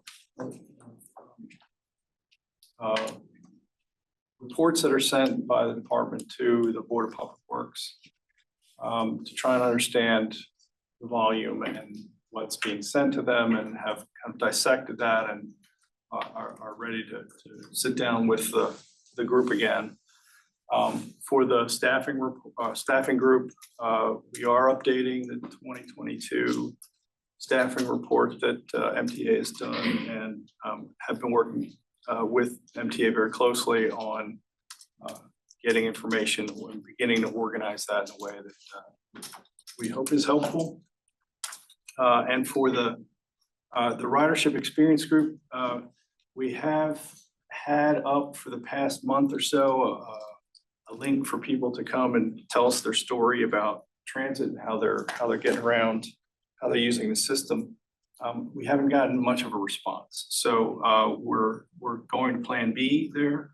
And we are going to be meeting with MTA's rider experience staff and having a conversation with them about what they do, and with the work group. So we hope to have that in the next, hopefully on the 23rd, we're looking at in terms of day. So mark your calendars if you're on that committee. Thanks. So we're going to turn to CTP. Let me just pick a couple things to call to the commission's attention. In your packets, I mean, Don's you've seen, hopefully you've had a chance to look at the preview of the slides that Don's going to present, which basically reflect kind of the staff's digestion and, you know, preliminary recommendations for the commission to consider. And we'll talk about that in a minute. I want to call to your attention in your packets, as well as sent out in advance, sort of an expanded version of the deferrals chart. You may remember at the last commission meeting, one of the things that caught people's attention was a list of $672 million in deferrals But they were really kind of one-liners, right? They were like, you have to know a little bit about what those are, and some are more obvious than others. So we asked MTA to provide a description of what those are, in some cases more obvious than others. And then also some very basic assessment of impact. So there's now a column called description, a column called impacts, because it seemed to me that a reasonable question for this commission to ask about any one of the items on that chart is, why is this on the list? And what impact will it have vis-a-vis things like rider experience, or certainly safety, issues related to matching funds, et cetera, et cetera. So hopefully that has given you a sense of that. And maybe it will form to some extent the basis for questions you might have. If one of those, for example, has caught your attention, you might want to ask MTA, well, I've now read this chart, here's this, let's talk a little bit more about the impact so that you'll understand the decision-making that MTA went through in order to come up with that list, because this is not, I don't know that, I suppose some of these things in this list are more obvious or more low-hanging fruit than others if you were asked to cut money. So I want to make sure you have access to that, and thank MTA for promptly providing that information. So that's one thing, it's in your packet again, and it was sent out in advance. I also, just before I forget, want to call to your attention in your packet a letter from the Baltimore's Transit Future campaign. This is, you'll recall, the joint effort of the Greater Baltimore Committee and the Greater Washington Partnership. This is a letter from BTF to Secretary Wiedefeld, basically commending MTA and MDOT for the things that did well in the campaign, including, for example, HUR and so on, but also expressing really, really strong concerns about particularly state of good repair. This is sort of consistent with BTF's a set of principles, which are reflected somewhere in the letter at the bottom about what that campaign is trying to do. So I think it's good and important that in terms of stakeholders and voices that are engaged in the process, that the business and institutional leadership represented by that campaign has weighed in and is sort of ready to get in the mix. So I refer you to that letter, which again is in your packet. The other thing I would refer to, and I'm doing this now because I'll forget later. I asked the staff to recirculate or re-include in your packet the schedule of CTP, the CTP tour, which is on MDOT letterheads, a matrix. And I'm doing that in part because since we are, each of us, representative of some local jurisdiction, I think it's very, very important that you visit with your jurisdictional leadership and remind them that in this CTP tour that's upcoming, there's an opportunity for them to express their views and hopefully some concern about how MTA is faring in this CTP. To be fair, the CTP tour tends to be focused more on money that MDOT or the CTP is giving to the local jurisdiction, right? So in a way, you have to kind of, it's a little bit, it's the same topic we've been talking about. Somebody has to stick up for MTA in the process. And I'm hoping that the local jurisdictions will be able to say, look, this is not money that's coming to me for HUR or coming to me for my favorite project, all the things that are in those many, many priority letters that jurisdictions have sent to MDOT. I'm trying to encourage people, and I'm doing this in my jurisdiction, which happens to be Baltimore City, to say, please use the opportunity not just to talk about money that would be coming to you under the CTP, but also money that will benefit or burden your constituents and your stakeholders, including MTA core services, right? Because that will, if you've done those tours before and if you've been involved, MTA, while it is critical to those jurisdictions, is not really included typically in those priority letters. The priority letters are focused, and there's nothing wrong with this, on things that the jurisdiction wants itself. So I would encourage you strongly to go back and look at the letter from your jurisdiction. Don, you can maybe send that link around. It's very tidy. MDOT has a nice page, and then you can click on the jurisdiction and it has every letter going back to years. Look at that letter, see how it resonates with you. But because we have not gotten, I guess we've had Howard but it would be great if Anne Arundel, I think, is actually next Monday, right? So I'm encouraging my jurisdiction to remember in that CTP process to say it's not just about money that's coming to me, it's about money that's coming for the benefit of the people in my jurisdiction. So I hope you'll take that under consideration and talk to your executives, CAOs, whatever, transportation directors, et cetera. So, okay, I just thank you for letting me get all that out there before I forgot. So Don, let's go to you, and you got some slides to walk us through your analysis. Thank you. Back in September, the department made a presentation to you all on the draft CTP. And there were lots of questions and concerns expressed there. And at the time, I promised you I'd develop a list of concerns from what I heard and I'd like to share with you this morning what we've got.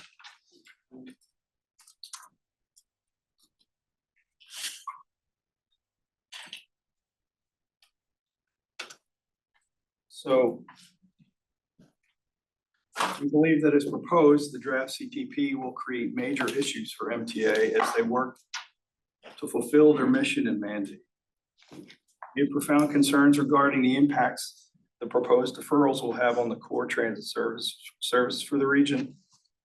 Deferrals will disproportionately harm vulnerable communities that are already underserved and historically experience disinvestment in our region. Prior to September's presentation, we had already heard that MTA was facing serious shortfalls. MTA's capital needs inventory in 2022 states that they require significant reinvestment to maintain the current infrastructure and meet growing demand, citing a shortfall of $500 million a year.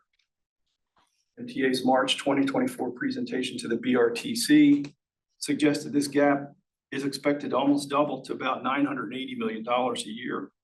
And if left or underfunded, we can expect to begin to see things fail. Disinvestment in the MTA core services, particularly core bus service, has long affected the amount and the quality of public transportation available to the region. And these proposed deferrals risk exacerbating that legacy. For the core bus user, the data is clear. 87% of the core bus users are non-white, and 84% of those identify as African American. These riders bear the brunt of the system's underfunding, enduring delays, breakdowns, and inadequate infrastructure. For many, public transit is not just a choice, it's a necessity. Most core bus riders do not have access to a vehicle, and transit is their only lifeline to employment, education, and essential services.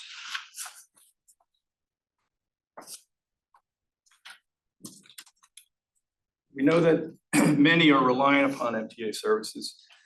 We know that transit usage in the Baltimore region is highest among the highest and lowest income brackets, with the lower income individuals twice as likely to rely on public transportation for basic mobility. We also know that 71% of transit users are employed. This underscores the vital role MTA plays in providing economic accessibility and opportunity for Baltimore's working class and marginalized communities. Further disinvestment or delay in investments into the system threaten to widen the gap in economic mobility for those individuals and reinforce existing inequities. Transit ridership can save households significant money when they're not faced with the cost of car ownership and its fuel, its maintenance, and parking costs. And this frees up disposable income, which can be reinvested into the local economy in other sectors such as retail, education, and healthcare. According to the APTA, American Public Transit Association, every $1 invested in public transit generates approximately $5 in economic returns. Don, I'm sorry, I just wanted to say one thing, and I should have said this at the beginning, because I wanted to contextualize these slides. So, you know, we're gonna provide comments to MDOT and MTA on this CTP from the commission, is not surprisingly. We can't do that by drafting in committee, it would be pointless and, you know, hard to do. So what I've asked Dawn to do is basically to create sort of the bones of what would be our sort of report, our comments, which would take the form probably of a letter or a memo, not the form of slides. But so when you're listening to this, think of this as, okay, you know, if from my perspective as a commissioner, what message do I want to send? What do I want to say about the CTP to MTA, to MDOT rather? And, you know, does this reflect that? And what I'm hoping as we go through the rest of the slides, which will get a little bit more specific, is, you know, when you see it, do you think, yeah, that sounds right? You know, we will then figure out how to reformat this and bolster it and add data and so on and so on. But what I'm interested in knowing by the end of the meeting is whether this seems right to you, these observations, and or do you think, oh no, you really missed the mark? You know, we need to say this, or we need to say that, or we shouldn't say this or that. So I just wanted to give you kind of the real-time kind of homework here about what we're trying to do, and how I see these slides sort of fitting into this process. Yeah, and sorry, I thought that's where we started, that's where we ended last. Yeah, no, no, it's no problem. I just want to reiterate so that I think, yeah, it's fine. Please go ahead. All right, thank you. Yeah. So, want to talk about the problem. MTA's funding challenges aren't new. We know that they're facing severe challenges that include urgent need to replace aging vehicle fleets, and as has been mentioned, a growing backlog of necessary repairs to its core systems.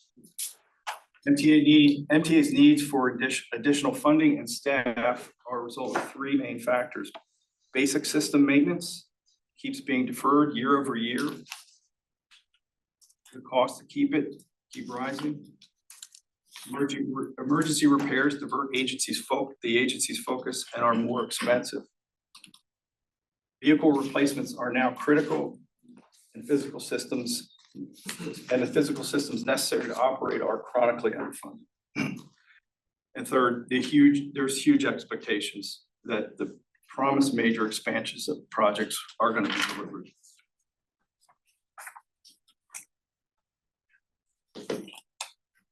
The other part of the problem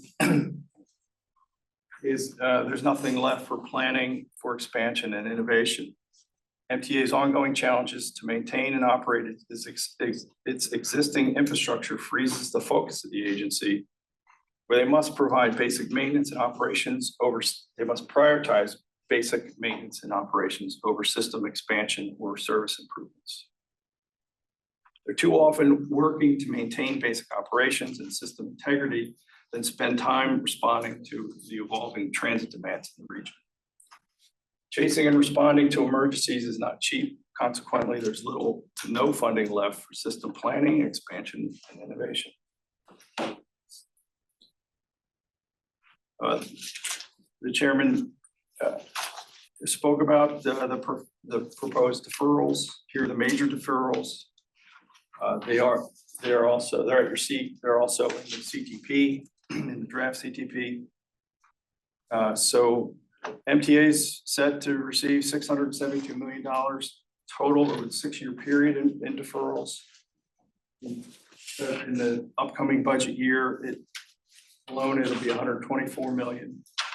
Across the 6-year period, the core bus program is getting hit hardest at $410 million. Light rail program deferrals at $69 million and Metro at $65. Diving into the specific impacts of the major deferrals. The core bus, as I mentioned, is seeing almost $410 million deferred, including rehabilitation and reconstruction of an 80-year-old Eastern Bus Division.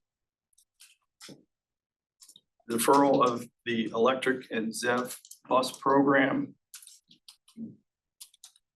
And these projects are critical to the ongoing success of MTA's core bus operations and addressing key environmental goals promised by the governor. Light rail modernization will see $69 million deferred. That includes the long overdue rehab and reconstruction of the Howard Street section, and other system improvements like basic rail system fixes such as switches and heater system replacements. System improvements necessary for the new light rail vehicles is left unaddressed, raising our concern about how the system will function with these new vehicles. In the Metro Rail system, they'll see 10 project deferrals totaling $65 million, particularly affecting station and facility rehab and system improvements. Deferring interlocking turnout renewals are likely to cause service disruptions and increase operational risks. Postponing station improvements and lighting programs will lead to higher maintenance costs and potential emergency closures.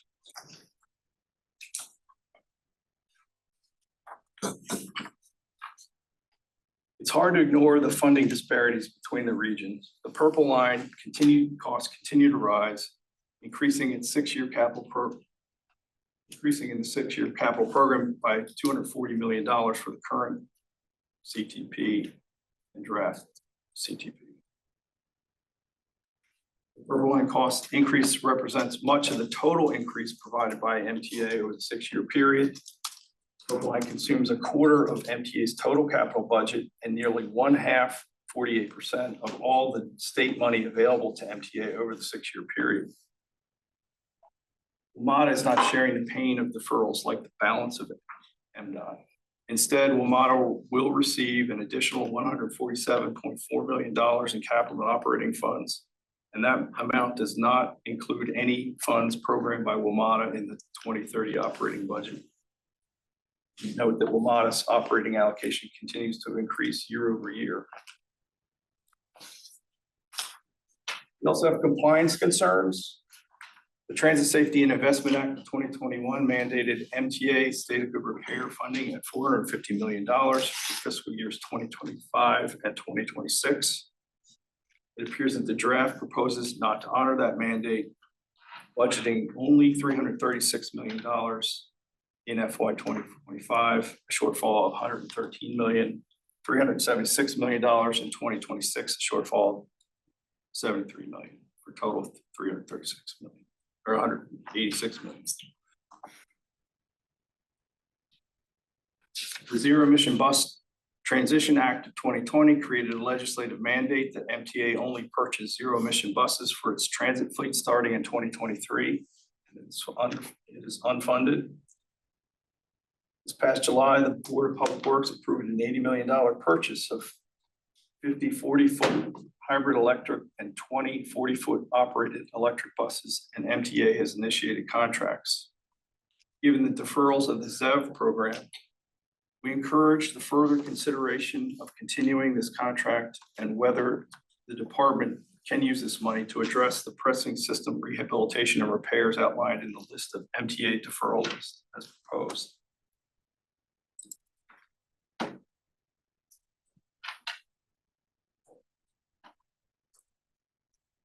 We want to acknowledge that the commission has been very supportive of locally operated transit systems and WMATA funding, but we don't understand how the proposed CTP can choose to follow some state laws, such as one mandating funding levels for highway user revenue and funding for locally operated transit systems, but ignore other state laws, including regarding MTA. We also do not understand how the voluntary multi-state agreement for WMATA can take precedence over Maryland state law.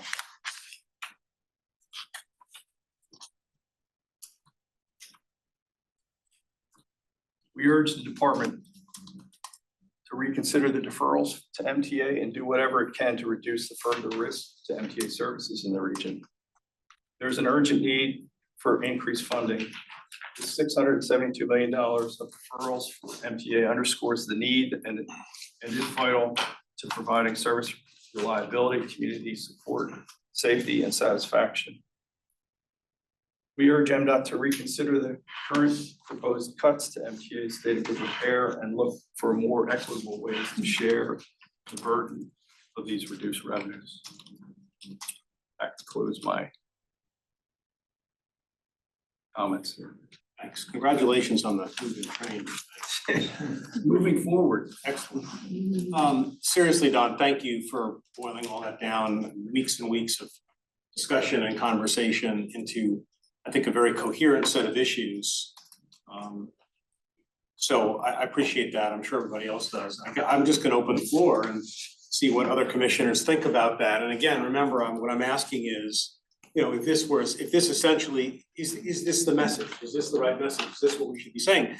Are we missing the mark? Should we be saying something different? Do you object to anything that's in here? Do you want to add anything? We certainly can consider all those things as we formulate our input back to MDOT on the CTP. So the floor is open. So, thank you for this start. I think it's actually pretty hard hitting in its scope and its breadth. There are a couple of points I would probably even sharpen.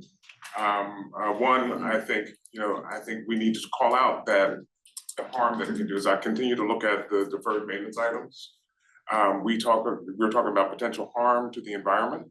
We're talking about harm to workers at MTA facilities. When I see that the HVAC system may, the deferral or HVAC may result in, harmful workplaces for employees. We need to make sure it's connected to those people as well. When I see things about environmental compliance may be impacted, and especially for other communities that may want to join in the argument for supporting MTA, when we live in a world of climate change, and when we saw with Superstorm Sandy about what the storm did to the MTA system in New York City, we can have the same types of impacts with deferred maintenance items, such as station pond repairs on the light rail. I would go a little deeper on the economic impact, and about how it will deepen or could deepen or even cause greater harm to the economic growth of the region, because workers simply will not be able to get to work. It'll make business decisions harder for people to decide about coming to Baltimore and the region to start, grow, or keep businesses. And I just think there's just a couple of points that are just a little harder to hit on, because the word harm is what this is talking about. And I can't emphasize that enough. To Scott's point, there's a reason, I think there's gonna be some work coming out of the Maryland Economic Council that could bolster some of the economic portion, Scott, that you just mentioned, that I think will show connectivity between state commissions in terms of driving home what's around the danger to the state from the development standpoint. I can get a timeline on that, Don. I'm not sure when. I know it's gonna be coming out soon, but it may match up when it's publicly available. So MTA is doing some work as well on the economic impacts of just MTA spending itself. I mean, initially, we spent 1.3 billion last year. It had an economic impact of 2.9 billion for the state. So that doesn't even include getting people to jobs and all of that, but that base. So we'd be happy to present on that at the next meeting. Okay.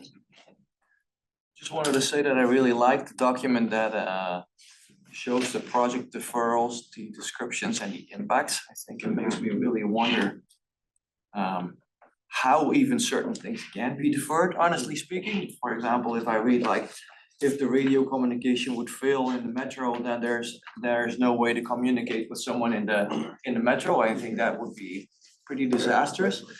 I don't know if it then makes sense to even make the impacts. Sometimes we do risk analysis and we show okay, what's the level of risk and how likely is it to occur?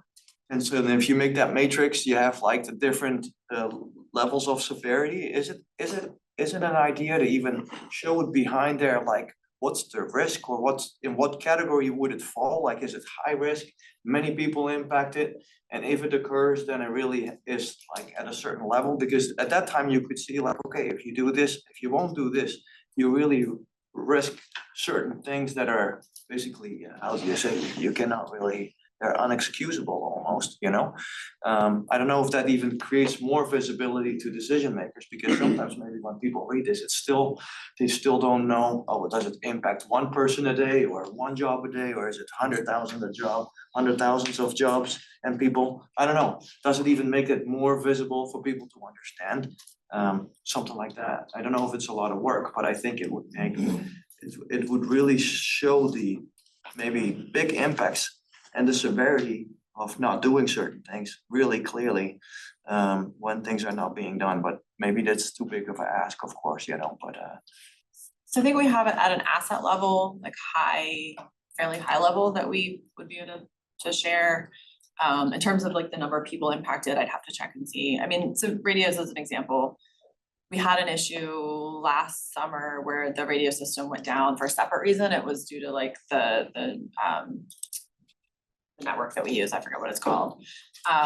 So we didn't have service in the tunnel. So basically we just ran a bus bridge for the end of it. So I think in terms of like us, when we're looking at risks, we want to ensure safety, right? So that's where our focus is. You know, if there's going to be a catastrophic issue or something like loss of life, things like that is, in this case, it's not providing service, which again has its own huge amount of risk. That's not ever where we want to go, but that's unfortunately kind of the where we are and where we're having to balance and make those really hard decisions right now. I'm sorry, Don. That would, I was just gonna say that would be, we don't have that information to be able to do that kind of analysis, so we have. That's what we can work with you on that. And then, but like. Sure, in the the light rail modernization bullet, on one of these slides, it talks about the Howard Street replacement. The administrator opened this meeting by talking about how light rail line was compromised by just fire hoses going across the line, let alone if something catastrophic happened on that line. But I think what can also be added is the positive economic development impact of the rehabilitation of the Howard Street line as it relates to development in the west side of downtown Baltimore. There's major investments there, the refurbishment of the CFG Arena, there's a whole bunch of city-owned properties that are being refurbished.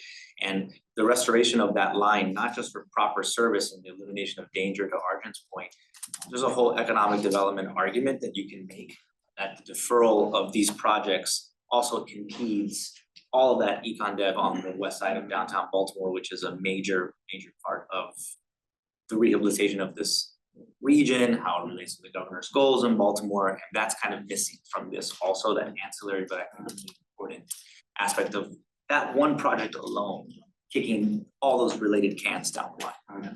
I know you've got a lot of personal expertise on the west side, so if you have anything in particular that you want to follow up with Don on to bolster that, please do. Lakey. So I'll echo some of what's been said. I mean, when I came in, getting this deck ahead of time, I felt like, so first I'll say thank you, and I agree with everything that's in here. I didn't see anything that I didn't think should be in there or anything like that. You had asked that question. I definitely agree with the basic service equity issues, but I feel like we're missing two streams of messaging, and they've kind of been mentioned. So one is economic development. I'll echo that yet again from the positive standpoint. The all-in 2035, the recent GBC economic strategy distinctly has a section on interviews with site location outside of the region, and that transit is one of the issues from outside the region that is seen as an issue. So the idea of reliability, which all of this investment comes down to, I think we've got to think about how many layers of riders and customers ultimately makes a healthy system. And I think that the transit by choice, but in particular that corporate relocation or people that are thinking of coming into the region that have already been mentioned, I think that that needs to be called out as a completely separate either bullet or slide of, it is more and more a deciding factor for businesses because of the impact on workforce. So I think just articulating that a little more clearly. And then the climate resiliency piece, again, as many streams as we can get people to want to be a part of this conversation. We know fundamentally every study shows single occupancy vehicles are more harmful to the climate. So really articulating that the dollar spent on transit has a multiple layered impact, I think is really important. In terms of, I don't know how to best articulate this idea, but I feel like, and I tried to say it at the last meeting, the dollars not going to MTA right now are actually putting us further behind. So we're already starting out behind, but our inability to create a viable transit system, which again goes back to frequency, consistency, reliability, really has a multitude of impacts, economic being, with the top, and then the community development aspect is pretty significant. And then, in my opinion, we have 2 slides, and I know you said it'll change format, but when we call out the problem, we've got the funding challenges are not new, and then nothing left for long-term planning. It seems to me like one of the key problems that we should attempt to articulate is how much money is being left on the table. So I think the futures reference that we're not leveraging federal dollars that we could be because we're not putting those dollars towards that. But in order for that $1 to $5 economic impact the APTA references, it has to be a reliable system. So the idea of like loosening the local economy so that there's actually more local dollars flowing because there's an ability for people to ride transit because it's reliable, that really creates that virtuous cycle. So I mean, that to me feels like a piece of messaging that would be important. And then the last piece that I think, and I get back to Scott's point about just, sharpening it around harm. I had in my notes coming in that I feel like a lot of MTA's resources are being used in crisis response situations.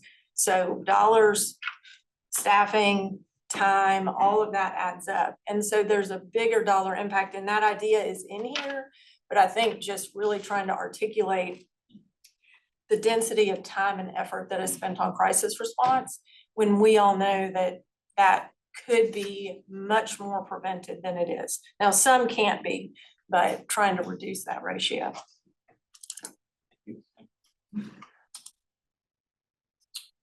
If I could add a comment on, I think it was a prior slide on the zero emission bus, and there was a recommendation to kind of reconsider that contract.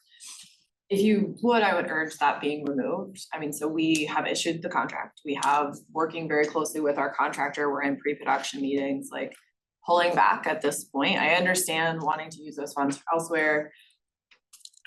Pulling back would very much damage our relationship with that contractor. There are currently only 2 contractors who can bid on our work, and we need to maintain those relationships. So maintaining contractor relationships is an important part of all of the things that we do. And I also want to note, not doing it entirely, we skipped buying a year of buses back in 2015. It is something that we're still paying for today.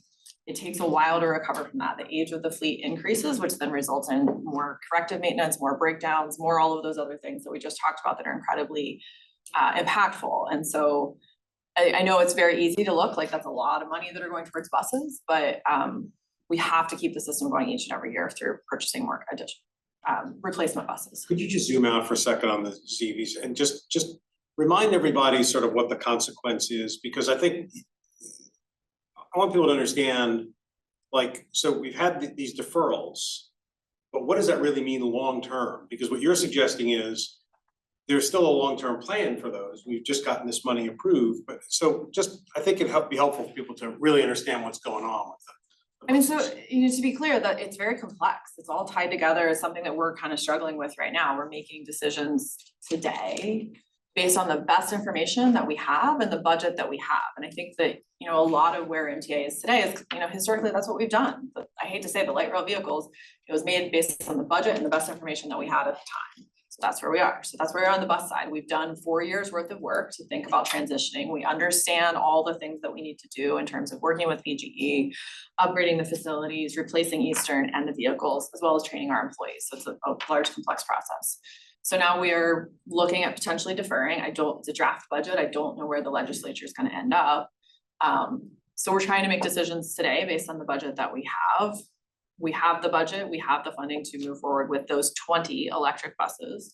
We have enough charging equipment to charge the 20 electric buses, and so we can have them through the life cycle. The issue is that if we go much larger than that, right? So I think we have one more contract that'll have 20 additional electric. If we go much beyond total fleet of 47 vehicles, then we really start bringing in the facility piece. So the question there is Eastern, right? Like we've deferred Eastern.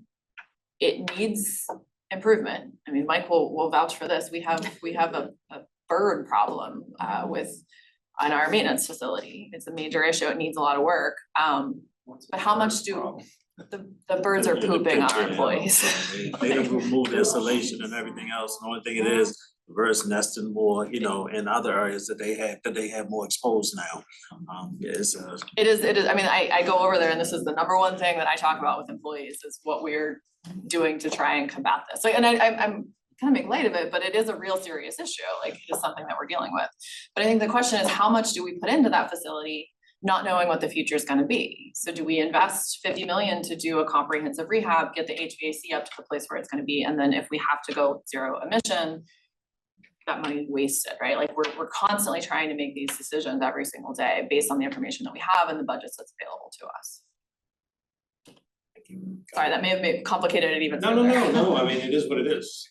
This is, thank you, this is good comments, we can work. Before I close this out, other comments? So we will incorporate all of this in a draft communication to MDOT and get it to the commission as soon as possible for comments. I don't know that it's gonna require a vote. I mean, I'm not gonna wait till November, frankly, to send it. But we will certainly give you an opportunity to look at it and provide comments. If you have questions, if you have major red flags, what does this mean? I don't understand this, or this is objectionable. We'll want to hear those, but we also need to keep the ball rolling. So we'll do that by incorporating all of this, by putting it in an appropriate format, and by sending it to you all for review and comment as quickly as possible.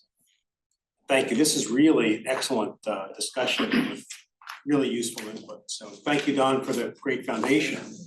Thank you to the commissioners for adding your thoughts and enhancements. And I know, you know, you work with MTA as well. I also, you know, want to make sure, I mean, I know MTA is in sometimes in an awkward position here, but we are at the end of the day advocating for MTA's success. And what we do want to know, you know, if when you know, if we are off track, I mean, I don't know what else to say. So if we're off track, you should tell us. Well, hence my recommendation to remove that. Very good, very good. No, right, and that's, so I know you're not shy about it, but you know, we view this as a partnership, and we want to make sure that what we're putting out there, you know, if we're assuming facts, or we're making conclusions, we want to make sure that those are supportable. And you know, frankly, you guys are in the best position to say, well, wait a minute, this is not exactly that. And there may be some, you know, back and forth, you know, well, that's not really the case, or whatever, but you've been very good at that to date, so let's keep that up, and I'm sure the work product will benefit. Okay. Don, do we have anything else on the formal agenda? We don't. Mike, can I ask you, I'd ask you if you could just talk a little bit about the BMC poll that was published as well. This is not the Gonzalez poll from the industry, but BMC's poll on transportation issues. Do you mind giving us just a couple moments about that? Sure, it's like 45 minutes.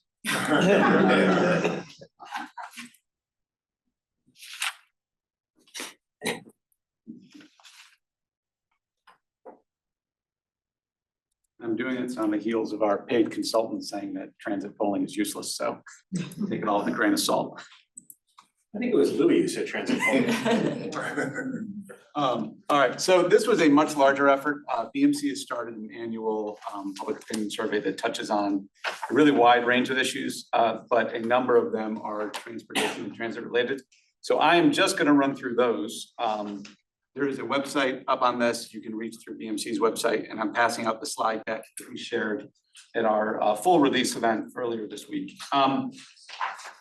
The poll is statistically significant in every county. It was a 1,200 person survey with at least 100 responses in every county. So it was pretty broadly done, and specifically for Howard and Anne Arundel County, there's enough response that we have local level data there. I'm not going to share that local level data today.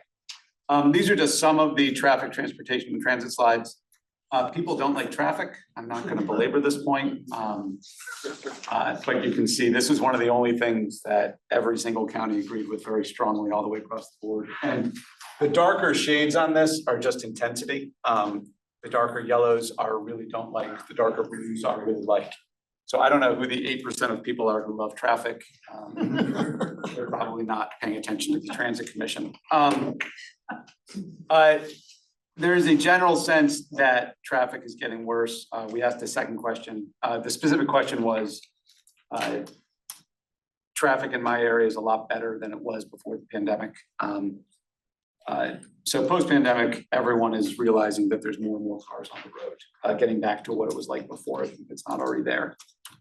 In terms of transit, in terms of willingness to use transit, it varies by jurisdiction. Howard County, 52%, Baltimore City, 58%, and even in Baltimore County, up to 40%. This is a high number of people willing to use it, but I believe it shows an actual interest in riding transit if the system provided more opportunity for riders. The number of people who said they use transit was 7% in this poll. Region-wide, which is probably a little higher than what census data would say. That number is certainly much higher in Baltimore City.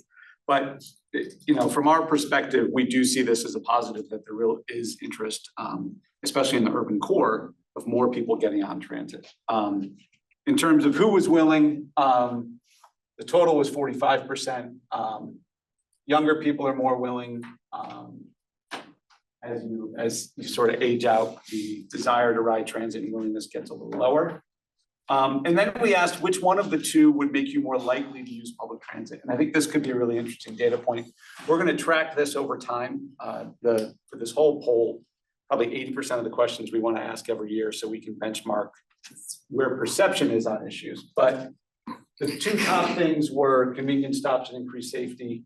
Number 3 and 4, frequency and convenience. 3 of the top 4 all really focus on some level of convenience, which probably translates to growing the system.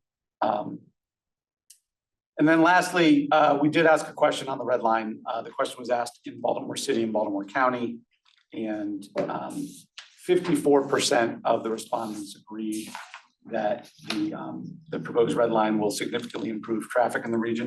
And in Baltimore City, that was 65%. So clearly a positive and strong response for the red line.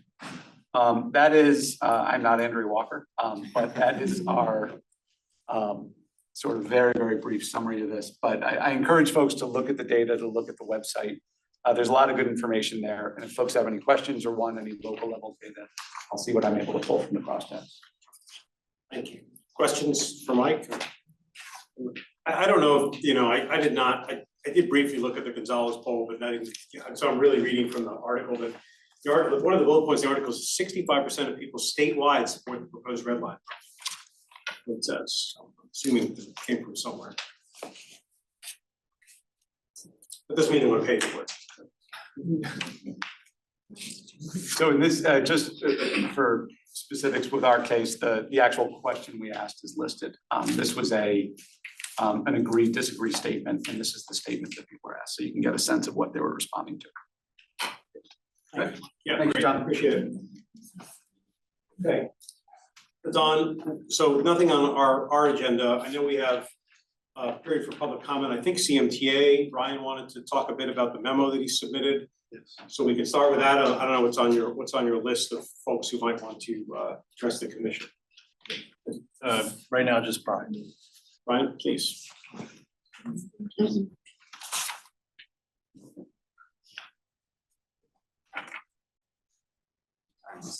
Okay, thanks so much. I'm Brian O'Malley with the Central Maryland Transportation Alliance. And wanted to say, I like when they call in C-SPAN and say thank you for C-SPAN. Thank you for transit. I rode Mark and local bus today, CityLink Silver, went pretty well. And thank you for the opportunity, the work that you do and the opportunity to engage in the conversation. This is Week Without Driving. The point of Week Without Driving is to raise awareness of the approximately 30% of people in this country who depend on some mode other than driving themselves to get around, whether due to age or ability or income or other factors. And so I encourage everyone to take the challenge and try to get somewhere by some mode other than driving yourself. John raised the question, what problem are we trying to solve when we had the presentation about regional transit governance? And I want to dive in on the conditions of the light rail, but sort of keeping that question in mind. My comments are focusing on the light rail, and I'll start with rider experience, but then work towards the memo and some of the structural and database stuff that we get into. Just starting with the rider experience, this week we've seen two things in the paper. One was a letter to the editor in the Sun from Linda Scott, a Glen Burnie resident and light rail rider, who wrote, there are never enough train cars to accommodate the number of people. People pack onto an already crowded train because they know if they do not get on this one, they don't know when the next one will come because the trains do not stick to a schedule. The second rider comment was the shuttle bus from hell story in the banner about the shuttle bus that riders coming from the Orioles game got onto. And there was a mistake and it went the wrong direction, but that was supposed to be a light rail trip to take people back to where they started that night. And there was a shuttle bus because of the lack of light rail vehicles available to run the light rail service that's on the schedule. From the rider perspective, there don't appear to be enough cars available to run the service that's printed on the schedule. And, we can talk to the experts about why that's happening, but from the rider perspective, that's what riders are seeing. The Central Maryland Transportation Alliance sent you a memo about the light rail issue. And thanks to the MDOT and MTA for providing a lot of the information that's cited in there. One of the attachments that I've included as a PDF holding up right here is titled Fiscal Year 2024 Competitive Grants for Rail Vehicle Replacement Program. This is MDOT's demonstration of need for a federal grant to help pay for replacing the MTA light rail cars. And in that, I recommend reading the entire thing. There's a lot of really important information in here, quotes from from employees and riders and so forth. But one part I'll highlight, it says, during the first 9 months of 2023, MTA had between 23 and 28 cars available for daily use. The fleet size was 53 originally. We've taken one out of service, so it's now 52. So first 9 months of 2023, between 23 and 28 cars were available for daily use. It also says, quote, present light rail vehicle availability is poor. And it says there are recurring service interruptions. That was 2023. Another one of the attachments to the memo we sent was a letter on MDOT letterhead dated September 12th, 2024. That was MTA responding to questions that we sent, and we copied you on the letter we sent asking those questions in August. I think it was August. And thanks for that response, that was helpful. It provides answers to the questions we asked. It says current availability of light rail cars ranges between 18 and 22 vehicles per day. So I want to highlight that comparison between what was reported in 23 and what's reported in that letter in 24. That means from 2023, when vehicle availability was poor and there were recurring service interruptions, to 2024, out of the 53 original vehicles, the average available per service dropped from 26 to 20. So no wonder there are bus bridges, no wonder there are crowded trains and gaps in service. There's a lot more in there. I encourage you to please read it. But I'd like to suggest some questions that you be asking. For how long should we expect these conditions, crowding, service disruption, bus bridges, to continue before there's a solution? You have the expanded list of deferrals in this CTP. Is MDOT's budget, draft proposed budget, going to make this better, stay the same, or continue to get worse? And we won a federal grant, congratulations MDOT and MTA, announced in February to replace the light rail vehicles, $200 and something million. But we also, you'll see an attachment in there where it's documented that to use that grant, to put the new light rail vehicles into service, we have a total project cost of about 1.3 billion to upgrade the tracks, the platforms, the systems to make it work with these new vehicles. And is that fully funded in this CTP? I always get in trouble when I try to do math with the numbers in the CTP. but it doesn't look like it to me, and you should be asking about that. It looks like there's not enough funding to implement that grant, and so does that mean that grant is at risk? And are we gonna have to turn down a hard-won grant from the feds to help pay for the light rail vehicles? And so where does that leave us with these breakdowns and rides from hell and so forth? Is this what we're gonna be living with for the foreseeable future? And I'll circle back to John's question he posed, what problem are we trying to solve? Don had a slide. I thought that was an excellent slide deck. Thank you, BMC and Don, for that presentation. And one of the slides at the top said the problem. And I think we should all look to that. I think the problem is systemic and structural. It's not any one administration, it's not any one person, but this system is getting systematically and continually underfunded. And what we're seeing now are the symptoms of that. You know, I feel for the riders and I feel for the operators that were involved in some of the things discussed in those rider reports, but that's just gonna keep happening. So thanks for indulging me and giving me the chance to talk with you about that. I don't view these public comments as merely like comment, thanks very much, see you. So I wanna give Holly a chance to, it would be good to hear specifically about these specific questions you've raised. So I'm gonna ask Holly, if you don't mind, to talk about this. All right, Brian, I'm gonna start and make sure I'm addressing it, but one thing I do, and I think your point at the end is really well taken. Like, this is not one administration, this is not one, like, this goes back a really long time, but to kind of say what I'm saying, what I said previously, we make the best decisions at the time with the budget that we have. I mean, so you really have to go back to like 2005, that's when we should have done the midlife overhaul. We didn't have funding at the time to do the midlife overhaul, so it got pushed out. In 2012, MTA recommended, instead of doing a midlife overhaul, we replaced the vehicles. We didn't have the funding to replace them, so we moved forward with the midlife overhaul. I was personally involved in 2018 when we went to Secretary Ron and suggested that we stop the overhaul and replace the vehicles instead. Like, it was not going well, and so we needed to do that. The funding wasn't there.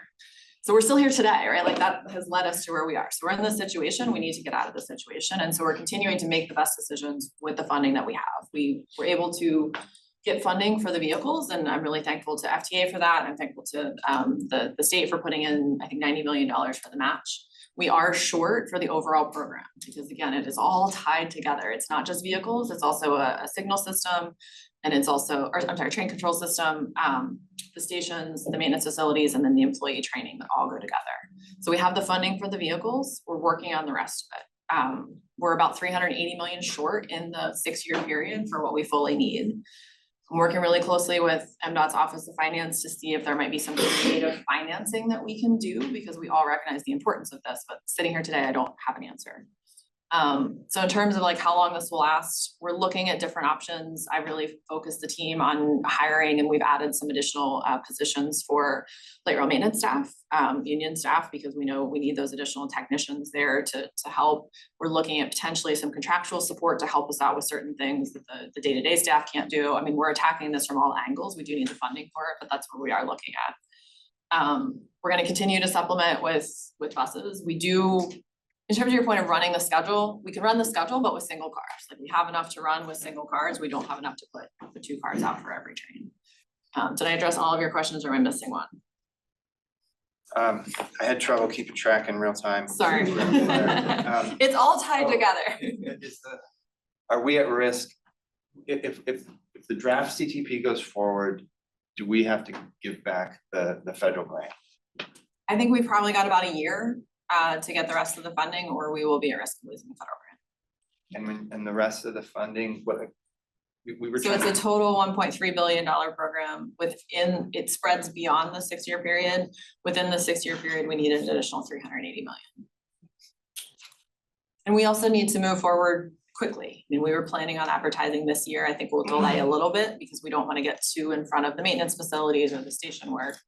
But that's really where we're at.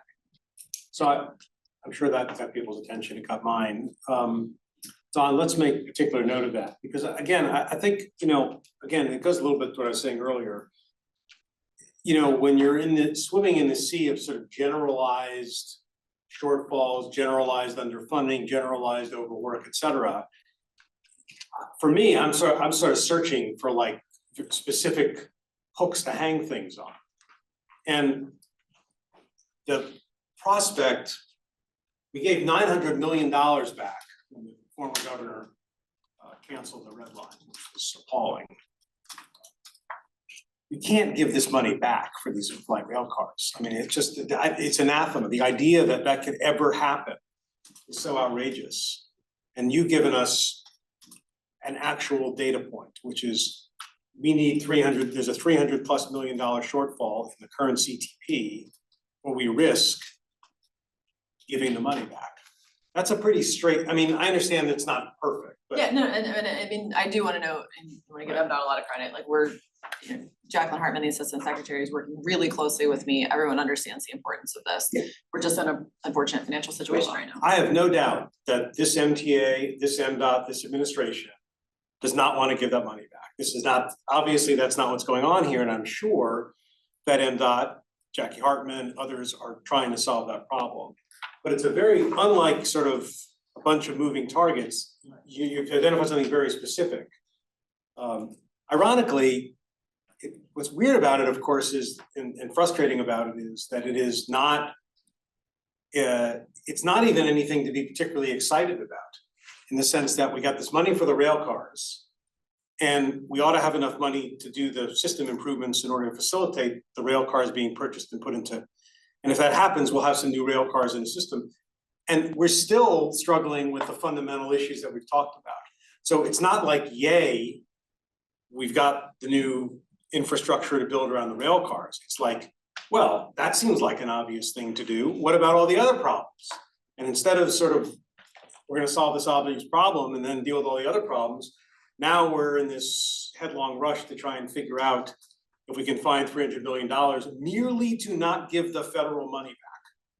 That's a bad place to be. It's also improving. I mean, it's also about continuing the program to improve the station. So it, you'll get upgraded vehicles, you get upgraded stations. So it's not completely bad.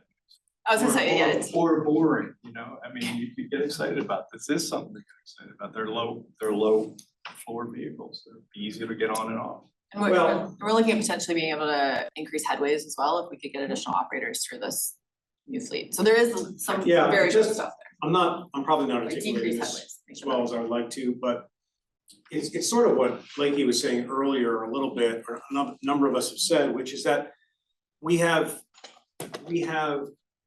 so compromised our ambitions that we're celebrating things that should be happening as a matter of course, not as a matter of achievement. That's the problem, right? It's like you get this thing and you're like, that's great. It's like, yeah, that's great in an environment where your expectations have been so reduced. And that's the fundamental problem, which is figuring out how at some point to get our expectations up to a reasonable, at least a reasonable, if not truly sort of aspirational level. That's what I find supremely frustrating. I think you're absolutely right. One remark to your point, as you're saying, the bad thing is that we have to give our money back. Isn't it even worse? Do I understand that if that doesn't happen, that we're basically saying the light rail can't exist anymore, because you're basically saying you cannot replace the vehicles. If you can't replace the vehicles, they're already out of life, so it's basically the end of the light rail. Is that the simple conclusion of that? Yeah, well, I mean, yeah, I suppose. This trend is down to 18, and then the next year we're down to 16, and then we're down to 12. We're trying to reverse that trend. Okay. Good job. Yes, Mike, I'm sorry. Even in the last question Brian asked about, like, how long does the public, have to wait for the service to get back to where it is? But then you have long-term goals of with the MTA saying they need to improve the system, but what do you do now? So do you continue to put out service to the public and promise them the service, but they're not getting it?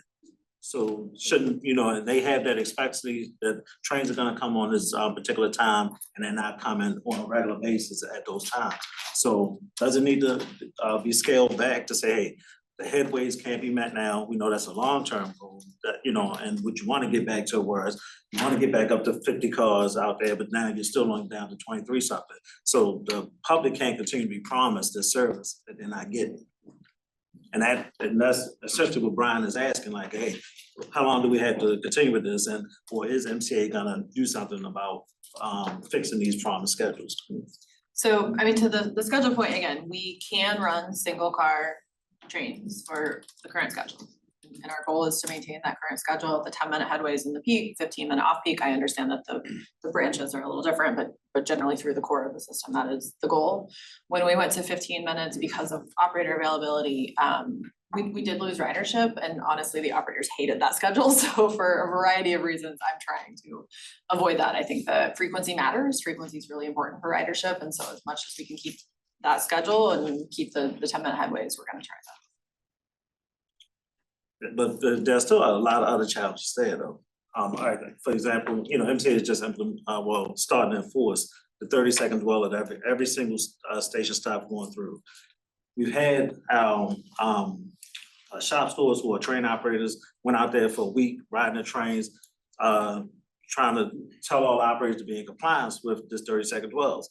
It increased detentions, it increased overtime payment, and also too, there was a disruption in the service because the controllers had to continue to cut trains off at a certain point. Some that were supposed to go to BRTC, they got turned around to Cromwell, they got turned around to Texas Pockets track and things like that. So because the state of good repair and why these certain slowdowns had to happen in the system, it does. That's also another thing that affects, these headway schedules and why they can't be promised. Yes, I think you're conflating two separate issues, and we have committed to taking a look at the schedule, so we'll continue to do that. I have one just clarification that I think is an important number to your point, that I want to make sure I took away from the earlier comments. Within the current CTP, what is budgeted in order for this grant to be leveraged to get new vehicles and be eligible. In the current CTP, we're short 380 million. Is that the number? Yes. In the current CTP budget. So I think that Just for that. number needs to be called out somewhere in our letter, right? Because that's a very explicit. That's my. Yeah. That's a 6-year number. The 6-year number. Okay. Yeah. Not- Not the full number, but just the current. Yeah. Okay. Okay, others? Okay, Don, anybody else who's waiting in the queue? No. Do you have some other business to discuss? Oh, I'm sorry, No, it's okay. apologies. We have been working with MTA on a fall tour. Another facility tour. Dates of October 18th, from 9:30 to 12:30 in the morning, or October 28th, from 12 to 3 in the afternoon. And look for an invite soon. That's the same tour run, different times. Right, up to groups. Yeah, we'll be taking you to light rail. We want to look at some of, just talking a lot about light rail. Let's come and see the vehicles and the substations there. Because again, I talk a lot about systems that exist behind the scenes. That's an important one. So wear sturdy shoes. And then over to Eastern, again, we talk See about the it in birds. abstract, and you can come see some birds. In your hats. I think the assistant secretary had.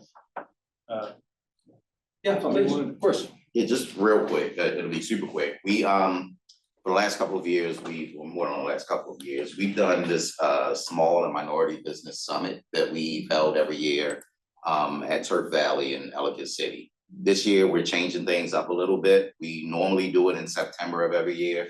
This year, it's gonna be November 19th, and it's gonna be at the Hilton Baltimore, Hotel. It's a $70 fee to get in, but you also have access to a number of prime contractors, access to contractors from DGS, University System of Maryland, MDOT, and a number of other agencies that are all partnered with us to make sure that small and minority businesses have access to network and really get to know a number of the primes that could have upcoming contracts. We normally have a whole list of programs and contracts that are available. This year, there are over $7 billion worth of contracts that we'll have available for small and minority businesses to participate and meet with primes, and also have access to those agencies to talk about the opportunities. So just wanted to give a quick plug. Thank you. Right. I'll make sure I send Yeah. that by email as well. Please do, yeah, thanks. Okay, anything else? Don, sorry, do you have those? One more thing, MTA is going to be conducting their fall open houses for the Red Line, and they begin in October 22nd, and the schedule is they run through October 22nd to October 26th. It will all be the same, so Give just them a encourage shout out. folks to come out and give us your opinions. Focus is mainly on the alignment. Okay, That's it. and it says a bunch of stuff we need to send out subsequently. We'll do a little post-meeting email based upon all these various things. Okay. Anything else? That's it. We're a little past time, but thank you for sticking with us. Is there a motion to adjourn? So we Second? Second. All in favor, aye. We adjourn. Thank you all very much.